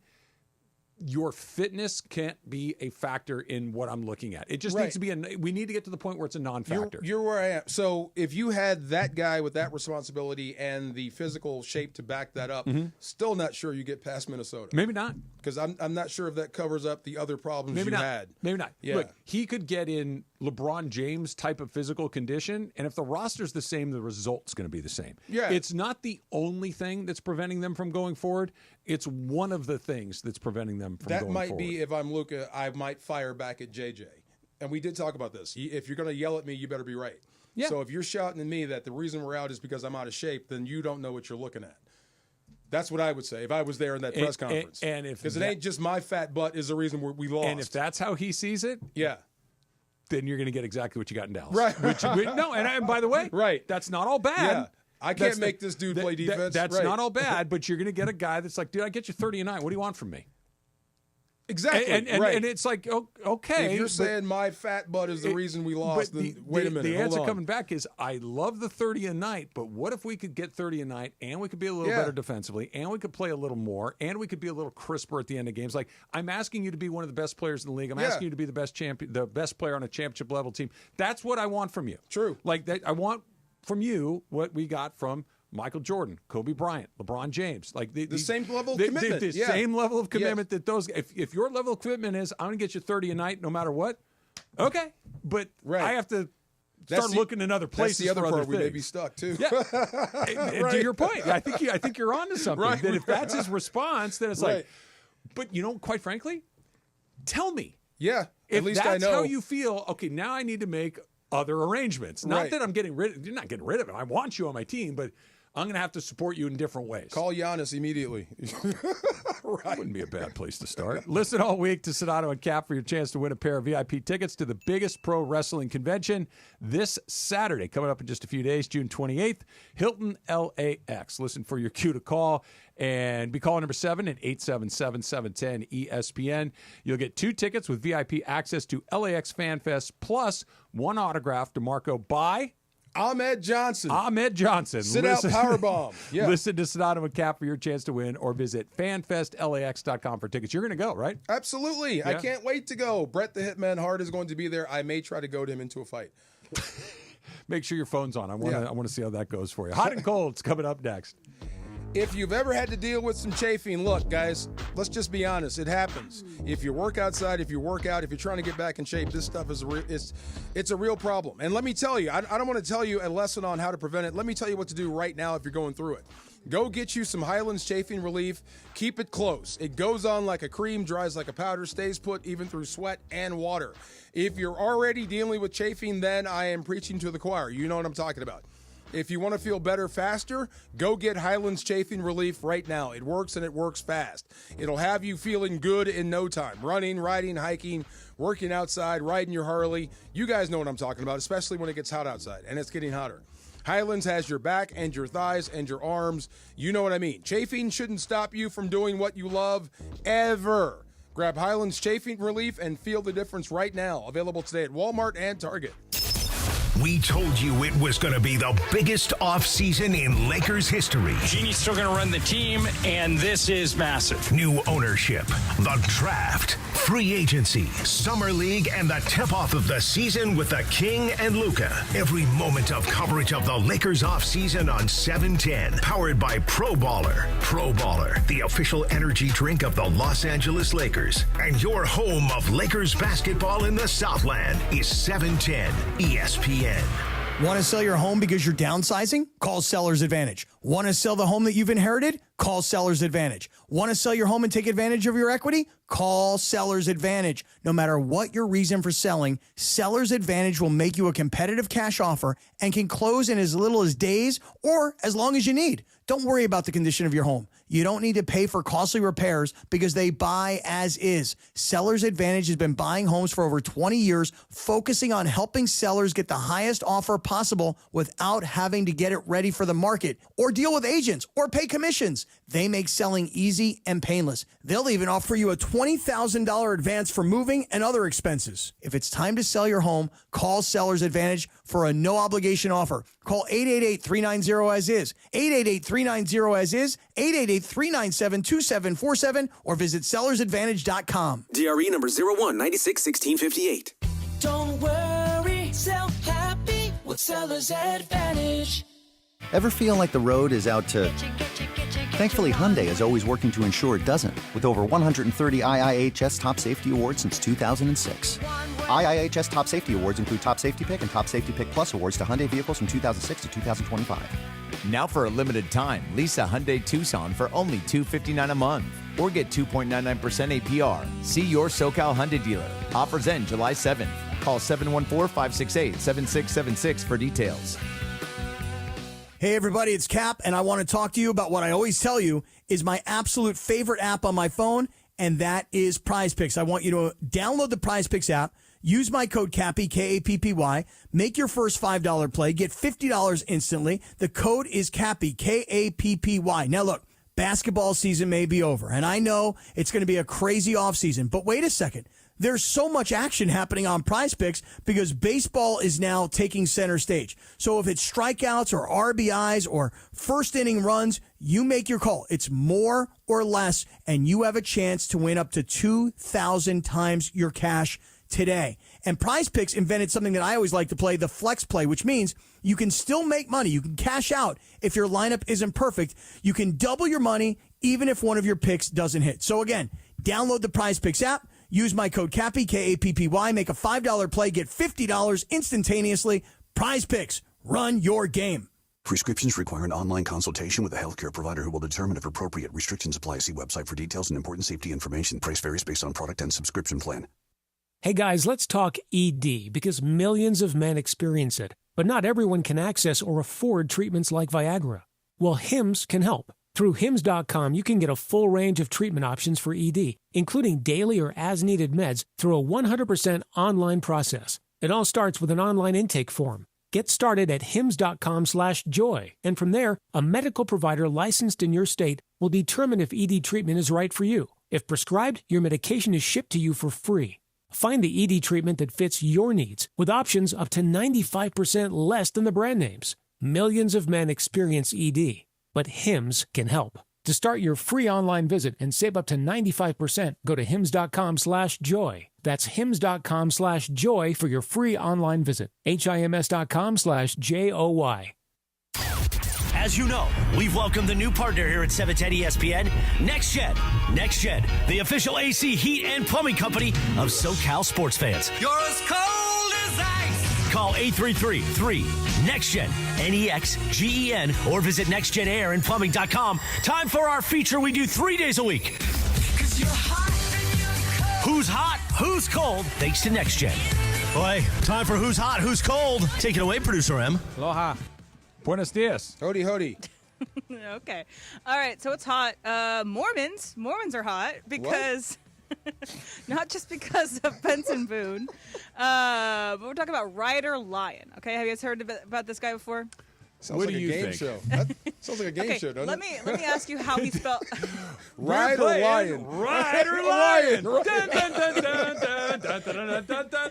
Let me ask you, how do you think he spells Ryder? With multiple Y's. With a Y? I think there's only one Y, Yeah. but yes, a Y is correct. Because RYDYEYRY. Yeah, okay. he is the first 5-star recruit quarterback to commit to BYU. Oh, this is the guy that decided not to go to Oregon. Exactly. Yeah, He I decided do know about him. What's his name again? Ryder, R-Y-D-E-R. Ryder Lyon. And he's going where? To BYU. Oh, my God. And he's going to BYU because he's Mormon, and he wants to, help BYU become a better school. I'm sure BYU paid up as well. He's going to win the Heisman. He also He's going to win the Heisman.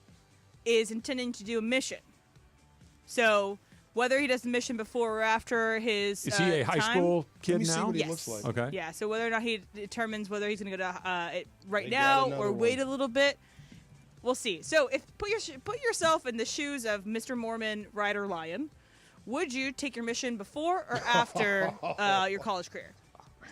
I mean, Consider if you play well, go in the NFL. and I don't know anything about this, so I'm genuinely, if I offend somebody, that's inadvertent. Like, don't you have to take it at a certain time? Do you get to pick? I think you can delay it, but again, I'm not a Mormon. Most take them while they're there. It's like after your second year of college, you go, and then I think you come back. I think. I remember playing 27-year-old seniors.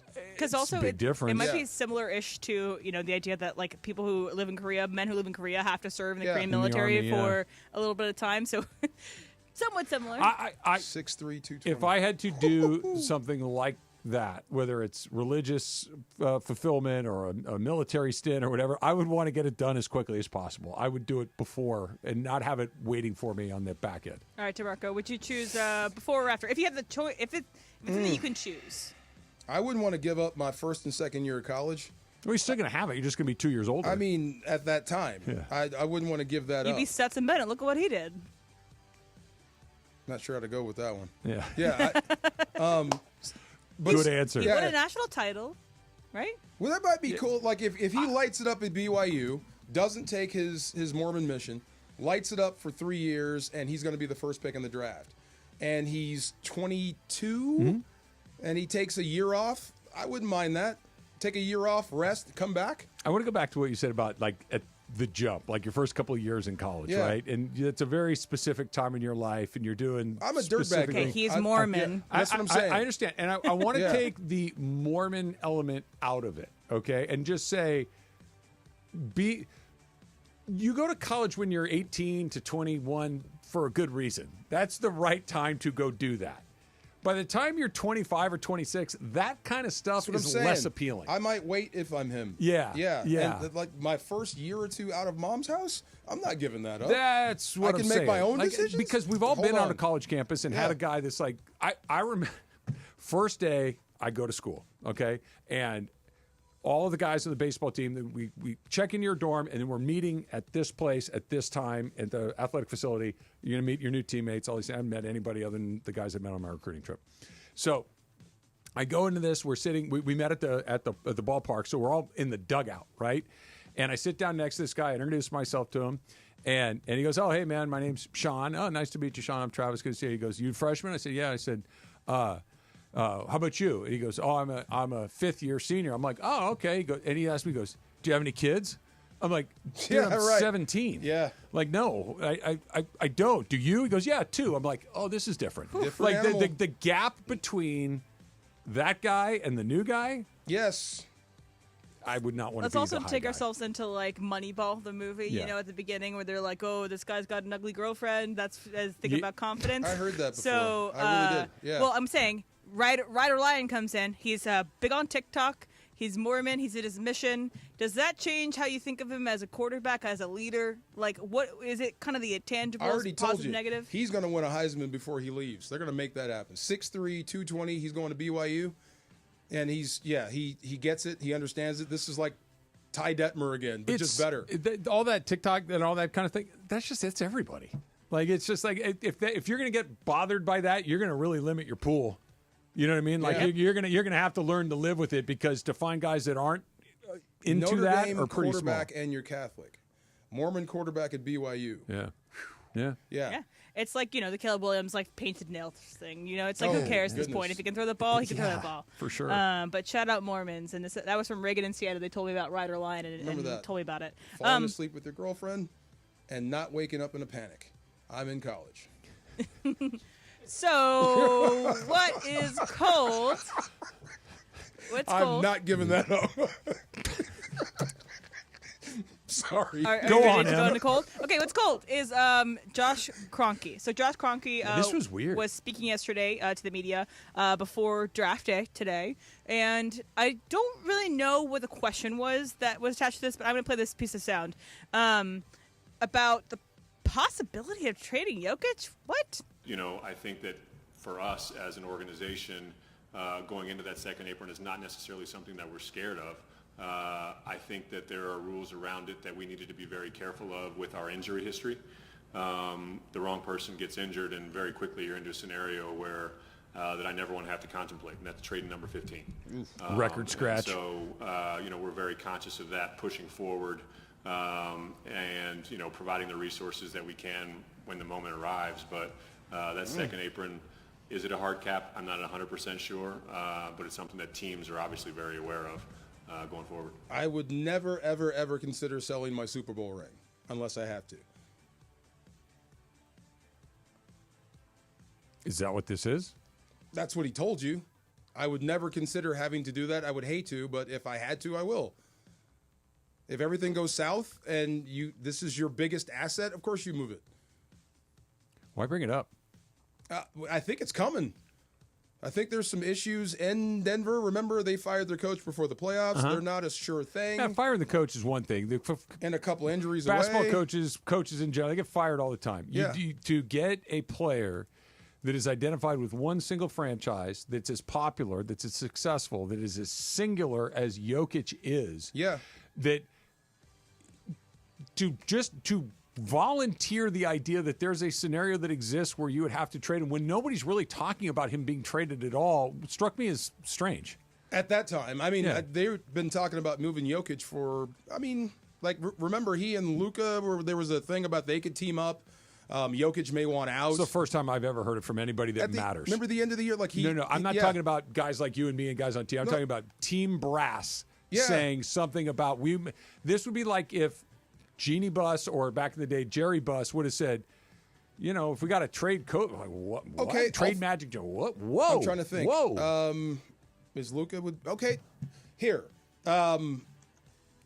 if I said, is there ever a scenario where the Dodgers could trade Ohtani? I'm asking you that question. Okay. If Mark Walter or Andrew Friedman said today, if Freddie, if Freddie got hurt and Mookie got hurt, we'd have to start thinking about trading Ohtani. I'd be like, wait, what? What are we doing here? That's how you would answer it? Yeah. Oh, okay. Why? Yeah. What does one have to? You don't find another one of these. He's in the middle of the best part of his career. Like, I'm not saying that there isn't, but I'm not bringing it up cold. Yeah. Well, I don't know. What was the question? That's what I don't know. I don't know why you would offer that unless you were asked. He was talking about how he's doing extension, and if they're with the aprons and the luxury tax and all these things, but to put him in the box voluntarily was just one of those, huh? Doesn't mean they're going to do it, but it was an odd thing to throw in there, relatively unprovoked. I just remember talking about Jokic being frustrated. Maybe he wants out. Who knows? So what could you fetch for Jokic? I'm sure you would get more than the Dallas Mavericks got for Luka. Whatever you want. Yeah, that's what. Well, I would have said the same about Luka too. Yeah, that's different. This is the owner of the team or somebody that has a high-ranking position that's related to the owner of the team, kicking off the speculation. Like if Stephen A. Smith kicks off the speculation, that's one thing. If a local Denver talk show host kicks off the speculation, that's another thing. The team president? If you're Rob Pelinka and you get a phone call for him, pick it up. You may get lucky twice. Yeah, well, of course. But I mean, this would be like the late. That's not what. This isn't. Do you want him? Everybody wants him. This is why are you shopping a thing that you hope to never have to sell before you have to sell it? I want to go back to why are you firing your coach before the playoffs when you have a viable contender? It happens all the time. And your GM, but not right before the playoffs. Not before the playoffs. That's what I'm saying. Let's start there. If I was a Denver Nuggets fan, I probably didn't know what Josh Kroenke looked before this week. I definitely do now. It makes you turn your head. I don't think it's a 5-alarm, but it's like, wait, what did you say? Hey? It's that. It's that. Who's hot, who's cold? It's brought to you by Next Gen, the official AC heat and plumbing company of SoCal sports fans. Call 833-3-NEXTGEN. That's 833-3-NEXGEN or nextgenairandplumbing.com. The Big Dumper. Are we going with that? we bringing that back, Em? That's coming up next. It's Travis DeMarco, 710 ESPN. The OGs of LA Sports Radio. That's Mason in Ireland. Crazy. I was stupid and young and reckless. Stupid, young, and reckless. It's great to be that way to me. At some point, yeah. Mason in Ireland. Weekdays at noon. On 710 ESPN.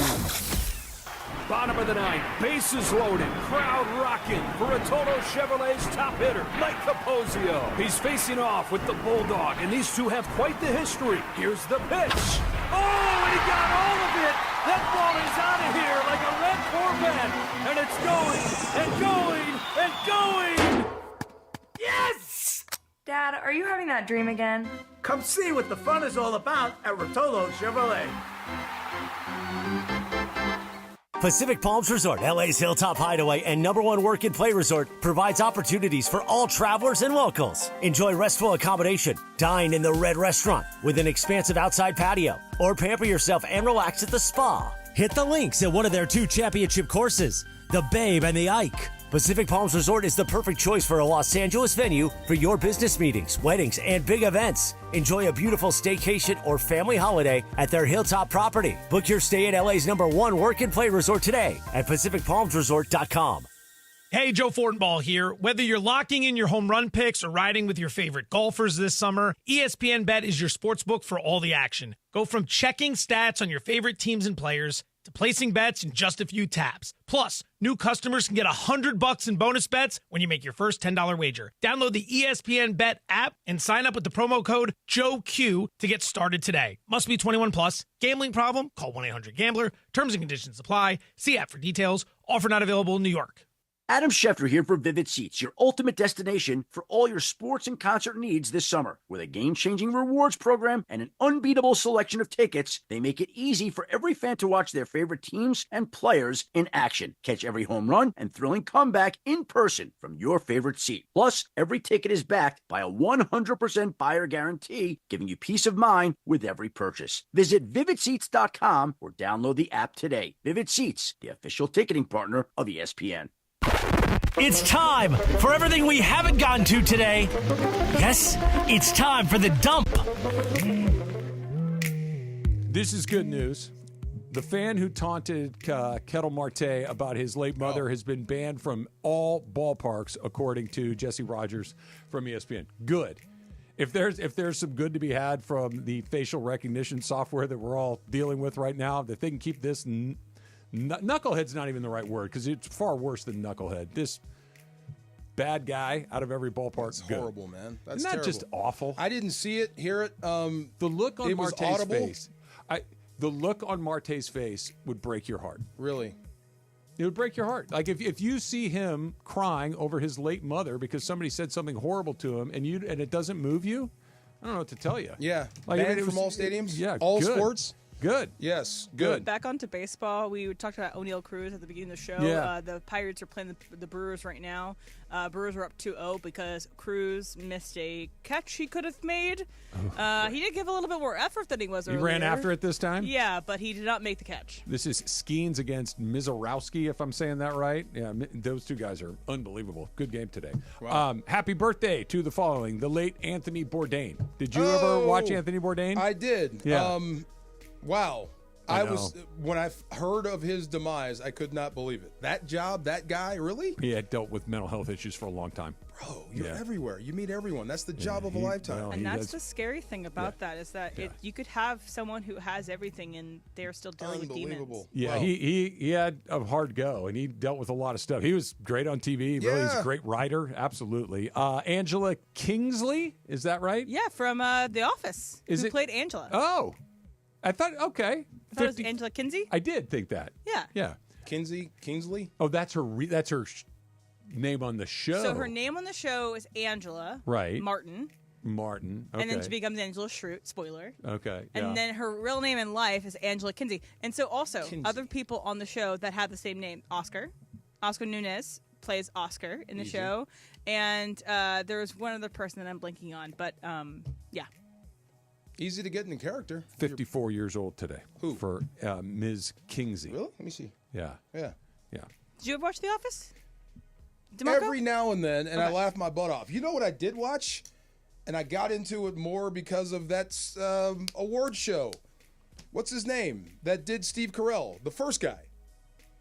Oh, Ricky Gervais. That's Ricky his Gervais. birthday. Yeah. It's his birthday today, too, and I didn't put him on the list because I know Travis hates him. Oh, you hate Gervais? He cracks me up.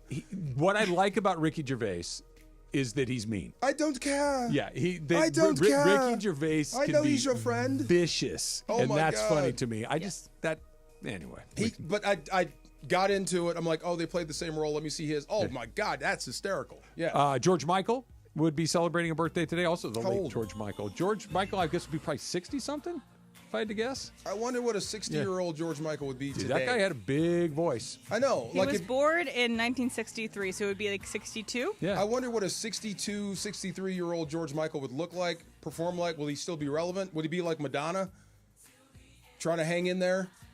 He had real chops. You know what I Yeah, mean? he Like, could sing. yeah, he Yeah. could really let it go. Yeah. Like it wasn't. He had like the pop moment for sure. Yeah. But he also had like chops. I wonder if he would still be relevant in today's music game. A very happy birthday. Like making new music, you think? Yeah, some of the artists Yeah. from his time, some of those people aren't making music anymore. Maybe. By the way, this song, Father Figure, was used in Baby Girl that came out in January, which is a movie with Nicole Kidman. But either way. She's in every movie. Hey, this Yes. was the cut. This song has been going viral on TikTok for using them for edits for different father figures. This was high school. Yeah. Yeah. I think you're right. Remember when I said, like, waking up in a panic? Yeah. This was the one? Yeah. It's a good song for that. Linda Cardellini turns 50 years old today. Who's that? She's been in a lot of things. She was in Mad Men. She was in Freaks and Geeks. She was Velma in the Scooby-Doo movies. She's been in a lot of stuff, shoot, wait a and minute. I am a big fan. Top tier. Yep. What's her Big name fan. again? Linda Cardellini. Linda. She's a good actor, too. Okay. My You're so bad. She is. Oh, my God. She's Okay. also in Brokeback Mountain. Oh, yeah? She's blonde. As the Who. She's blonde in Brokeback Mountain. So she is Heath Ledger's girlfriend after him and his wife get divorced. Spoiler alert for Brokeback Mountain. So he's originally with Michelle Williams. Okay. Then he gets divorced from Michelle Williams and dates Linda Cardellini, who is the waitress or the bartender at this bar. And then she's like very forward. Yeah. Her feet are in the movie and everything like that. She's very forward. Also, Scooby-Doo movie. I see. Love her in that movie. Apparently, it was cut out where she was supposed to be very into Daphne, but like very overtly hitting on Daphne and like competing with Fred to hit on Daphne. And there's one big scene where she's singing on top of a piano to Daphne. I can't take my eyes off of you. Like the Fabulous Baker Boys kind of thing? And like really drunk and doing karaoke, singing into Daphne. I was like, don't cut that out of the movie. It's a different movie. We need it. It's a different movie, that's for sure. This is you? I'm a fan. I'm starting to see a trend here. Yeah, it's not hard I to find. told you the trend yesterday. I'm starting to see a trend here. It's not. Yeah, okay? it's a pretty straight line. We can go out. I could be your wingman. I No, know yeah, yes. Yeah, I think we do all right. Yes. I I got think we do all tone. I right. got tone. Yeah. Firing. And the thing is, Susan obviously fits right into She that sure as well. does. Yeah. She sure does. Making sense. Some movies, TV shows that came out. Late Night with David Letterman. The final episode on NBC aired today in 1993. The final episode on NBC. Before he went to CBS and took over the 11:30, he was on NBC at 12:30 and was there for a really long time. And then thought he was going to get the Carson spot, didn't get it, went to CBS. Today was his last show at NBC. Wow. When did you get on the Letterman? Around high then? school, college, yeah. Around then? No, that was a little later. So high school was late 80s, somewhere in there. Who was on CBS then? Who was he waiting for? Well, Tom Snyder was on CBS for a while. Like they didn't have their spot. They basically created it for Dave. him. Okay. Yeah. Blade Runner came out in 1982. I love that movie. The Harrison Ford I one. like both. The remake is great. Starring Ryan Gosling. I like it. I really do. But the original is unbelievable. Have you seen it? I haven't seen it in a long time, but I have seen it. Yeah. I'll tell you this. We're getting close. Yeah, we're getting close. It was one of those dystopian future things that feels less dystopian, or more accurate, or maybe whatever not you want the to call subject matter, or what replicants. We do have robots now. Maybe not to that, but when you watch that movie and look at how it looks, we're not that far off. Okay, also, by the way, spoiler alert, robots for our potential draft on Friday. Robots. Oh, right. Because the Megan 2 movie comes That's out right. on Friday, and I think we should favorite. draft robots. I'll draft robots. Are you draft robots? Okay. Sure. I mean, and on Megan. I haven't seen it. Oh, okay. Yeah. Have you I'm seeing it on Friday. Yeah. I'm Are you super really? pumped. Okay. Did you see the first one? I was out on Child's Play with the doll that came to life. It scared the hell out of me. Oh, okay. I just got over it. I'm good. You were talking about this song, the George Michael song that we played a second ago. 1984, Warner Brothers Records releases the 6th studio album by Prince.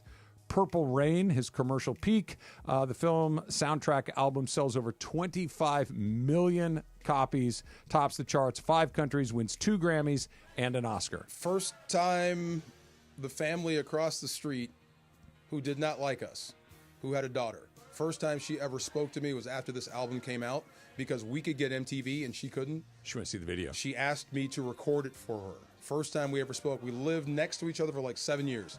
Yes, because of this album. It changed the whole game. Did she give you a blank tape at least? She did. Okay, cool. She did. I did record over a wedding once. I did. Had this album. I can't remember 10 records that I've owned in my life. I had this one. This was a big deal. Yeah. And at the time of our life, too. Yeah. It was a big deal. Yeah. Great album. 25 million copies? I wonder if he could be like George Michael, could be like Prince. Prince was relevant in any era. Yeah. I wonder, did he have that sort of talent? Maybe. Who knows? Prince certainly would have kept going and going and going Did and going. you see when he didn't sing a word, he just shredded on guitar in that All-Star thing? Yes. Yeah. It was with Petty and George Harrison. And that stage was packed of Hall of Famers, and he took it over. And it's like, watch this. Right. Follow this. That's what we were talking about with Freddie Mercury, right? There are just some guys that not only can play the instrument, not only can I sing the song, every eyeball in the place is on me. Yeah. I know it. I do this. I got it. Yeah. And I'm going to blow the rest of you away. I do this. Yeah. Yes. Sleepless in Seattle, released 1993. Did you like it? Did you love it? It's fine. It's fine. I didn't hate it. But Do you like any of the Meg Ryan, Tom Hanks? You'd have joints? to run me through them off the top of my head. No. So it's Sleepless in Seattle, and then the one about the books. It's it's like There were like 3 of them, I think. yeah. So it's Meg Ryan and Tom Hanks. I like Tom Hanks. Okay, so I hate when people start conversations with my Oh, generation. You've Got Mail. You've That's Got what it was. I don't even think I saw that. Sleepless was kind of our generation's Notebook.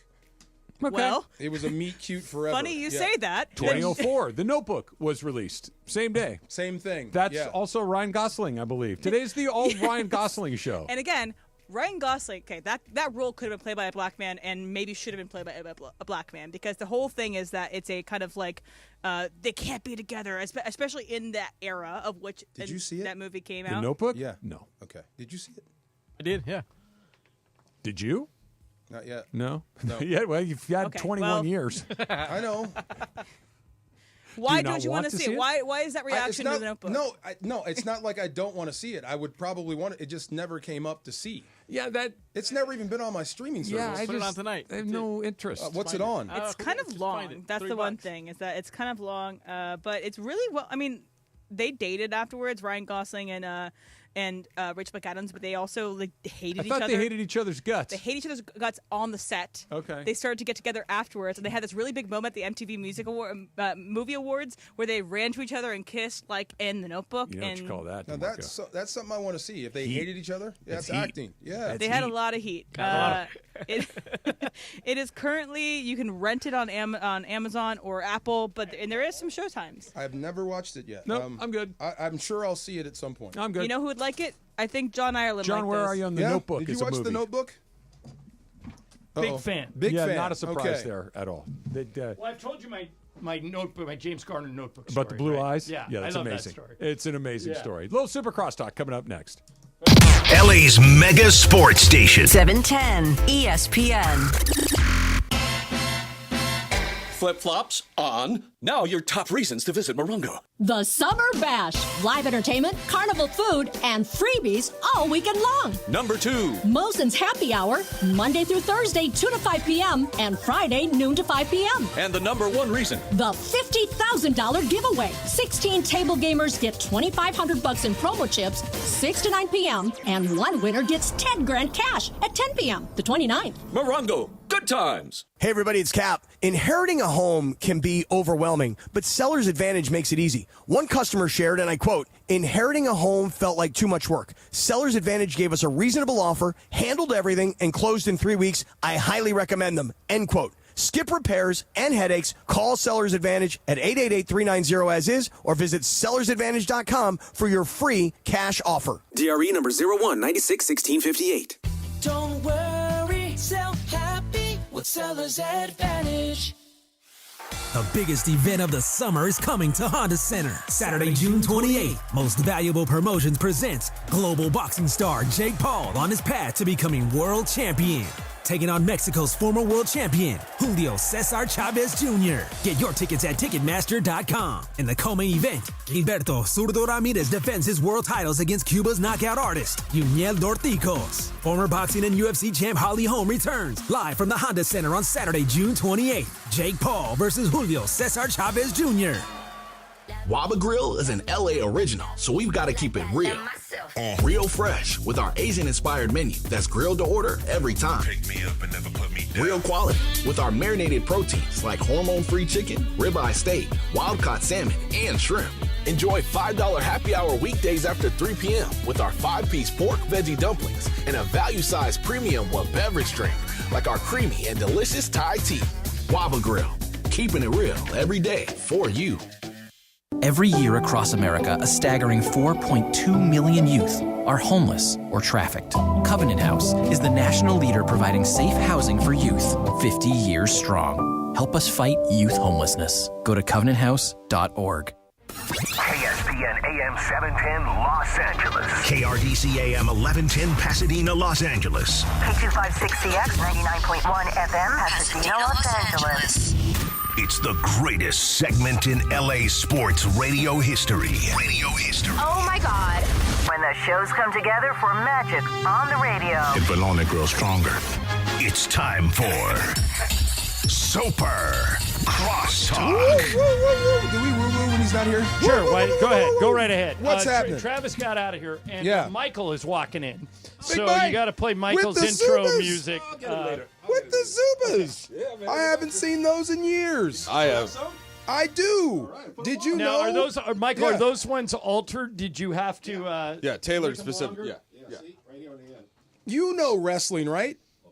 Animal from the Road Warriors. Did you know he owned stock in the company? I didn't know that. That was him. I did not know. Zubas, yes. And I think Animal's from Minnesota, if I'm not Yes, if I'm well, not he's not with us anymore. Of Yes. course. And Hawk's gone, too. Hawk's gone, The too. greatest tag team in history, by Of the way. all time. Unbelievable. Yes, sir. They Zubas. were amazing. Did you guys wear Zubas? You guys didn't. No, you guys. No, I've done. Michael's got like 6 pairs of them. Yeah, they're great. There was one Christmas, and my mom's whole family's from Buffalo. That's where I was born. There was one Christmas where the gift, they would send kind of like a collective gift from the family, right? Yeah. Not a ton of money out there in Buffalo. And we open the box, and it's like 5 pairs of Zubas. What'd you do? Nice. Well, I didn't wear them a ton. I was more of like a Nike. Can track Michael pant have them? Is fan. where he's going Well, with this. here's the I'll put thing. extensions on them. Well, Yeah. no, here's the problem. I think he would need 5 Trudell pants of Right. Zubas to tailor Possibly. together to get Yeah. one Possibly. Thompson pair of I think pants that that might he have could been wear. my worst fashion choice. We're talking about Travis Why? in suits. No, not Zubas. But it was the same era. Remember the hammer pants? Oh, yeah, yeah. Yeah, I think that might have been my worst choice. Those ever. were the baggy pants, Right. right? Yeah, I went all in with the baggies. Now, too. you didn't go out to the clubs in that, I you? did. Oh, my That's goodness. everybody was though. He was in the NFL. Didn't Oak matter if tree he was wearing clothing. pants. DeMar- The DeMarco- pants were coming off pretty shortly after the club anyway. Not that fast. DeMarco, Yeah. this is a very special day for Michael Thompson. Why Do you is know- it a special day? Do you know why? Birthday? No. Do you know why, Michael? Cooper Flag Day. Yeah, is that Flag Day? No. John? I don't. Well, the number 1 pick in the NBA draft is sitting right here. Oh my God! Okay. It's the Now, anniversary of it's the Michael anniversary. being the first international The player first ever. did you know that? The first player not American born Yeah. ever to go number I 1 did not overall know in the that. draft. How come you don't lead with that? I usually That'd be do. the first thing I'd say. No, Well, you- it's no. on my How about license this? plate. This is what you should Yeah. lead with, DeMarco. I mentioned this yesterday. Of every Laker that's played at least 100 games, the highest winning percentage in Los Angeles Lakers history belongs to Michael Thompson. I'd The put that on a winningest shirt. Laker of all time. Yes, I would put that on a card and No, hand that to people. I want to see that up on a banner next to Michael Cooper's number. Well, DeMar, make that happen. Here's the Yeah. thing. He doesn't have to lead with that because he's got the creamy caramel skin. That's as he right. likes to say. He leads with that, and he's got the bicep picture Yeah. from, This is true. what is that, I like to 1989 lead- or something? Yeah, I like to lead with I'm the second best looking Laker of all time. Who's the first? Rick Fox, obviously. Rick Fox. Oh, my bad. Well, and the only reason, DeMarco, the only reason he admits Rick Fox is better looking than him is his Rick Fox was born in the Bahamas. Is That's that right. why? Okay, Well, that's that part makes of sense. it. That's part of it. Yeah. Island Boys. What was your notebook thing? You said you saw it. You were explaining it. Oh, your buddy was Kevin Conley. Yeah, so for people who haven't heard it, okay. most listeners have heard every story I tell. So, Yeah, yeah. but here's the long story. Conley, my buddy, Kevin Conley, is working on the movie, and Ryan Gosling is playing the lead in the movie. And Gosling looks at the script and he says, "Hey, I'm in 90% of the scenes. James Garner's only in 10% of the scenes. They're playing the same guy. They've asked me to wear blue contacts. Maybe I could talk Garner into wearing brown contacts, and I wouldn't have to wear contacts for the whole movie." And I see where you're going. And the director says, well, go ask him. If he's willing to do it, go ahead. So he walks in. He goes, Mr. Garner, Ryan Gosling, honored to have you on the movie. Huge fan of yours. And he makes his pitch. And without even looking up, Garner goes, kid, everybody knows Garner has blue eyes. And he walks out. And Ryan Gosling wore blue contacts for the entirety of the movie. Yeah. Didn't you have to do that with Kareem? With what? With what? You have to respect the institution that is the guy. Michael's very scared of Kareem. I still don't make eye contact with him. Really? Okay. That had to be weird, right? Very weird, because he was my idol growing up, and now I'm getting naked right next to him in the locker room. Well, not that. You were basically drafted to replace him. Well, no, he was drafted. He was traded to the Lakers. Oh, traded to the but you're here to take minutes from him. Yeah, only because he needed a rest. He was 38 at the time. So that's all right. You didn't have to. Okay, there was no animosity. No. Are you kidding me? I was just happy to grab onto his coattails and hang on, boy. I'll be like you coming in to back up Aaron Donald. So he'd be backing me up. Yeah, I like that. I like that. Okay, let me ask you guys a question. Cooper for Flagg. a day. Michael Trudell, DeMarco, Ireland. If you had this number one pick today, would you trade it to Milwaukee for Giannis? Yes. No. Yes. No. Why not, Why Mike? would I say no? I say no, too. Why? Why, Michael? So, Giannis isn't... He's 30. He's 30. Well, it's not about the age so much. He isn't guaranteed to stay there. So if that's not the place that he wants to be eventually... All right, let's say he agrees to an extension. Does that change your answer? Well, he wouldn't, though. But hypothetically, I would have to think about it a little bit more. But I think I'm where Michael is, and this is why he's asking the question this way. I think Flagg is awesome. Yeah. And he's going to be a top, 10 player at worst in a couple of years now. He's still, 18? Yeah, just turned 19. He should be a high school senior, going ahead. Or I guess next year he would be a college freshman. Right. He should be because he reclassified. When he was 15, he went over and played up with the 17-year-olds, the USA, whatever. Yeah, all the Team USA guys like LeBron and all these dudes say he's unbelievable. He plays hard. He could shoot. He can just kind of do everything. So to me, that's the most valuable thing that you can have outside of a clear top 5 guy, which of course Giannis is, John. Right. And so that's why I think a little bit about it. But I'd probably rather have that asset. And then if Giannis wants to come join in a couple of years, hey, come Michael, on I'm surprised that you would say no. Why would you say no? If Giannis was 25, I'd do it. But Giannis is 30, and so he's got 4 or 5 prime years left, where Cooper has 15 prime years left. And Cooper is from Maine. Have you guys heard what his nickname is? No. The Main Event. Well, that's not bad. That's you don't like that, DeVarco? I like it. That's pretty good. That's pretty good. The social guys stuck their heads in here, and they're doing a video, and they said, what's a good comp for Cooper Flagg? And I've got one. I want you to tell me if this one fits. Okay? You going to compare him to a white guy? No. Not in this case. I like that. Not in this case. Grant Hill. Oh. No, he doesn't have Does everything well. Not a great shooter, but good enough. Yeah. Rebounds, passes well, gets to the basket. Yeah. What do you think? He's not the playmaker with the ball that Grant Hill was. Grant Hill was very adept with the ball, as playmaking. So if I made you give a comp of someone who's played in the league, what pops into your head? I compared him to 3 different guys. Karolinko, Tom Chambers, and Kevin Garnett. It's a combination of those 3 guys. In what way is he like Garnett? He's athletic. He can score in a myriad of ways. Because he's not as big as Garnett, right? He's 6'8"? Yeah, Garnett was 7 feet. Well, amazing motor, so that's a big part of KG in Flagg. When I say that to you, Trudell, what pops into your head? Like who does he remind you of, if anybody? So you mentioned Grant Hill. I just think Hill was more of a classic forward, like a wing, right? And Flagg to me is more of he could play down to the 3 if you wanted, but he's more of a 4, and eventually maybe he plays some small ball 5 as well. And that can be a super valuable thing to have in the league. Think of in Anthony Davis and Evan Mobley, a guy like that Jared Jackson, that you can kind of have be really good on offense, but then also lead your defense in a lot of ways. So he's a true How about I just thought of another one. How about Bam Adebayo? No. Much more. He's more Bam's polished a offensively than Bam. Bam is very more physical in here. Yeah. So that's the thing. More Grant. He's more Grant Hill than Adebayo. Well, he's more Karolinko, Tom Chambers. Yeah. When I think Karolinko, I think motor. Yeah, he's got the motor too. I think motor. Okay, but non-stop. What I've seen from him, Michael, he's such a hard worker, and he's got enough talent where I think that he's only 18. When he's 22, I think he's 19 now. Maybe just turned 19. But when he's 22, the on-ball stuff, I bet will be there by then. Oh yeah. And so he's already got everything else, and then you add him to be more of a primary scorer who can get his own shot, which he basically did in the championship game. He'll get all the attention in Dallas, but he's going into Dallas with no pressure on him because he has Clay. Obviously, when Kyrie comes back, he's got Anthony Davis. He's got 2 big, solid big men who can depend on helping him out in the front court. So he can just show grow up and fit in at his own time. I take the big. Why won't he sign? You said he won't. He's not guaranteed to stay. Why? No. I take the big every time. That's me though. Yeah, I think Giannis is one of one. I take the big. Every team would love to have Giannis. Michael and I are just trying to differentiate between like the value of a number one overall pick that you're going to be able to have under control for 7 years down to the future. Yeah. Like it's just much easier to add to that than to be fully capped out essentially with Giannis and AD and then Kyrie. Like they couldn't even do it. The math wouldn't work out. But if I get Giannis, he's not guaranteed to stay. No, but so let me rephrase that. Okay. If Giannis, what does he make, Michael? 50 mil. So you're going to have to send out Anthony Davis, right? Not really. Think about it. They have a bunch of contracts and they just signed like PJ Washington, Daniel Gafford, Clay, that gets you there. You'd have to peel out, but then you're having to basically strip down your team with real players, though. Like Dallas, what I meant was Dallas doesn't have that a contract of a veteran that's just wasted there. Well, you know who the rumor is they're going to sign next, and he's a perfect fit for them. It's D'Angelo Russell. They're gonna sign D'Lo to play point until Kyrie's ready to come back. Shams put that out there the other day. Yeah, I think he mentioned Brogdon. He mentioned Brogdon. I don't have Brogdon. He's more of a passer, more of a point guard. I've never been one of these guys that doesn't like D'Lo. Well, D'Lo, right? I think D'Lo actually evolved into being a pretty good playmaker. Right, it's sort of the defensive end, and they have that covered in Dallas with all the bigs. Yeah, British Bulldogs.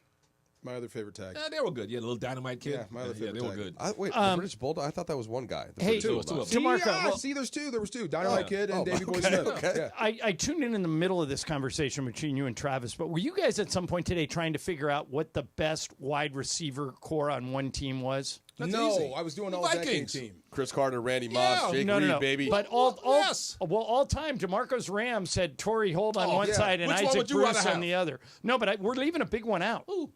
Jerry Rice and who? Dolphins and the and Terrell Owens. We're on the same team. Very good. And Eric Johnson, my buddy, was the third receiver on the team. He was the tight end on that team. Yeah. And he basically, they told him, stay quiet. You'll get the ball when the other two guys are not covered. I think I brought and they up were never covered. Arizona had 3 1,000-yard receivers. That's what we were talking about. Yeah. 3 guys that you feed and everybody's happy. Well, which one would you rather have, Rice and Owens? Owens? He was asking, like, if it's a guy to have it play, do you go Devontae or Puka? That's how the conversation started. I would go Devontae. It depends on what the defense is giving you. That's what I said. Mason would go Puka. Who would you pick? Who would strike more fair in the defensive backfield? Rice and Owens or Moss and Carter? Moss. I know, man. Moss Just scared by the hell himself. out of everybody. Just by himself. We don't have enough. Isn't it kind of that dude put his hand up on one step? I know. I used to love that. One He's step. even with the defensive back. He'll put it up. Weirdest thing about Randy Moss, never won the Super Bowl.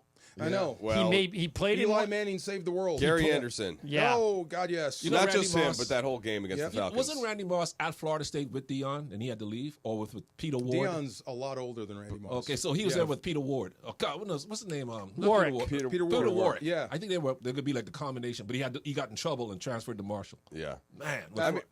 Without a doubt, the scariest man I've ever played football against is Randy Moss. Really? As soon as he broke the huddle, you're like, we better get there fast. Why? Could the best defender in the game, defensive back, cover him? Even back then, like Deion. could not by yourself. Not Champ Bailey, not Darrell Revis, not any of those dudes. He's as fast or faster than you are. So Charles Woodson couldn't do it. Think Ty Hill in a bigger form, and then he can outjump you.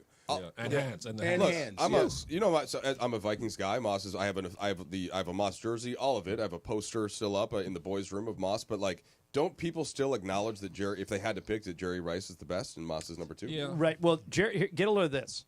Jerry Rice scored more touchdowns in the NFL than any player ever, and it's by a wide margin. He's got like 200. And the next closest guy has like 160. Yeah. Okay. How can I say Moss scared me as a person? That whole offense scared you with Jerry Rice. Yeah. They were just precision, and 9 times out of 10, he ended up with it last. What in about the end that? zone. But he was offense? that good though. What about that Viking offense with their 3 receivers and Robert Smith running the ball? I played him twice. And didn't they have Randall Cunningham was the quarterback? With a great offensive line, nobody talks about. Yeah, here's the all-time career touchdown list. Okay, Smith's got to be up there. Randy Moss 4th, 157. LaDainian Tomlinson 3rd, 162. What's Emmitt Smith have? Emmitt Smith 2nd, 175. Okay. Punishing. Jerry Rice 1st, 208. Will that ever be broken? No. You won't play long enough. Who's like the collide does leader? Derrick Henry knocking on that door? You won't play long enough to catch that guy. Does Jamar Chase have a chance because they throw the ball so much now and he's so good? How about my guy? How about Justin Jefferson? Jerry. You got to play until you're 40. Yeah, but there is nobody in the. Derrick Henry is 18th. He's the only active player in the top 20. But DeMarco, and he's got a Michael. You'll love this. He's got 111. I got 14 games against Jerry Rice. Yeah. So twice a year for 7 years. The only time I touched him was on the Best Damn Sports Show. Well, you didn't. 14 games. You were in the interior line. Why? He wasn't I've hit Moss. I've hit Michael Irvin. You hit people. You chase. You pursue. You get people on the ground. But Jerry I Rice never touched him. DeMarco, Jerry Rice wasn't. He was fast, but he wasn't the fastest player in the league. Why couldn't you hit him? Their execution was perfect. And he just had it all: footwork, anticipation, all that. And did he ever come in your area for you to have a chance? He's right behind me on a slant. I just couldn't see it because they hit it so well. By the time I figured it out, he's already gone. So never touched the guy. My buddy Eric Johnson, who played with those guys, said, and Johnson's a smart guy, went to Yale, Ivy League receiver. Last player Bill Walsh drafted. Told me first day of practice, he goes out and there's Owens and Rice running routes. And they say, Eric goes, can I run with you guys? They said, sure. We're running 10-yard outs. So he would go 10, and so Eric runs one, thinks he did it fine. He goes, you went 10 and a half. And he goes, but I turned right on the yard. And he goes, no, you didn't. He goes, watch Rice. And Rice, he says his routes were so precise that, according to Eric, he said this started with Montana, transferred to Young. Most of his catches, the ball was in the air before he made his cut. Correct. And that's how good he was at running routes. First Montana and then Steve Young. It got worse. Yeah. Yeah, and you're dealing with that, and he's running perfect routes. It was incredible. Can I ask you a question? Because you played college football. Which college did you go to? Washington. All right, you were at Washington. How many players were on that team? We had like 200 guys. All right. Joel McHale was on the team. Let's say 200 guys, or I don't know, 100 guys, 150. Who was the coach at the time? Don James. Did he know the name of every player on that team? Is it possible to know everybody's name with so many players? Well, so can you limit the scholarship players? That's a really good question. Let me say it this way, and politely, because you're all part of the same team. The ones that matter, yes. Yeah. But it's impossible to keep up with all 200 guys. So he could walk by a player in a hallway, he wouldn't know that was a player of his. Your 12th wide receiver, probably not. I always wondered about that. Yeah. Does a coach know because in basketball, it's not that hard. Only 50 guys. But a guy he recruited, a guy he signed, a guy he signed off on, he's going to know. Wow. Did Pat Riley know your middle name when you he didn't know my last name. He used to go, hey, you. All right, DeMarco's out of here. Mason in Ireland.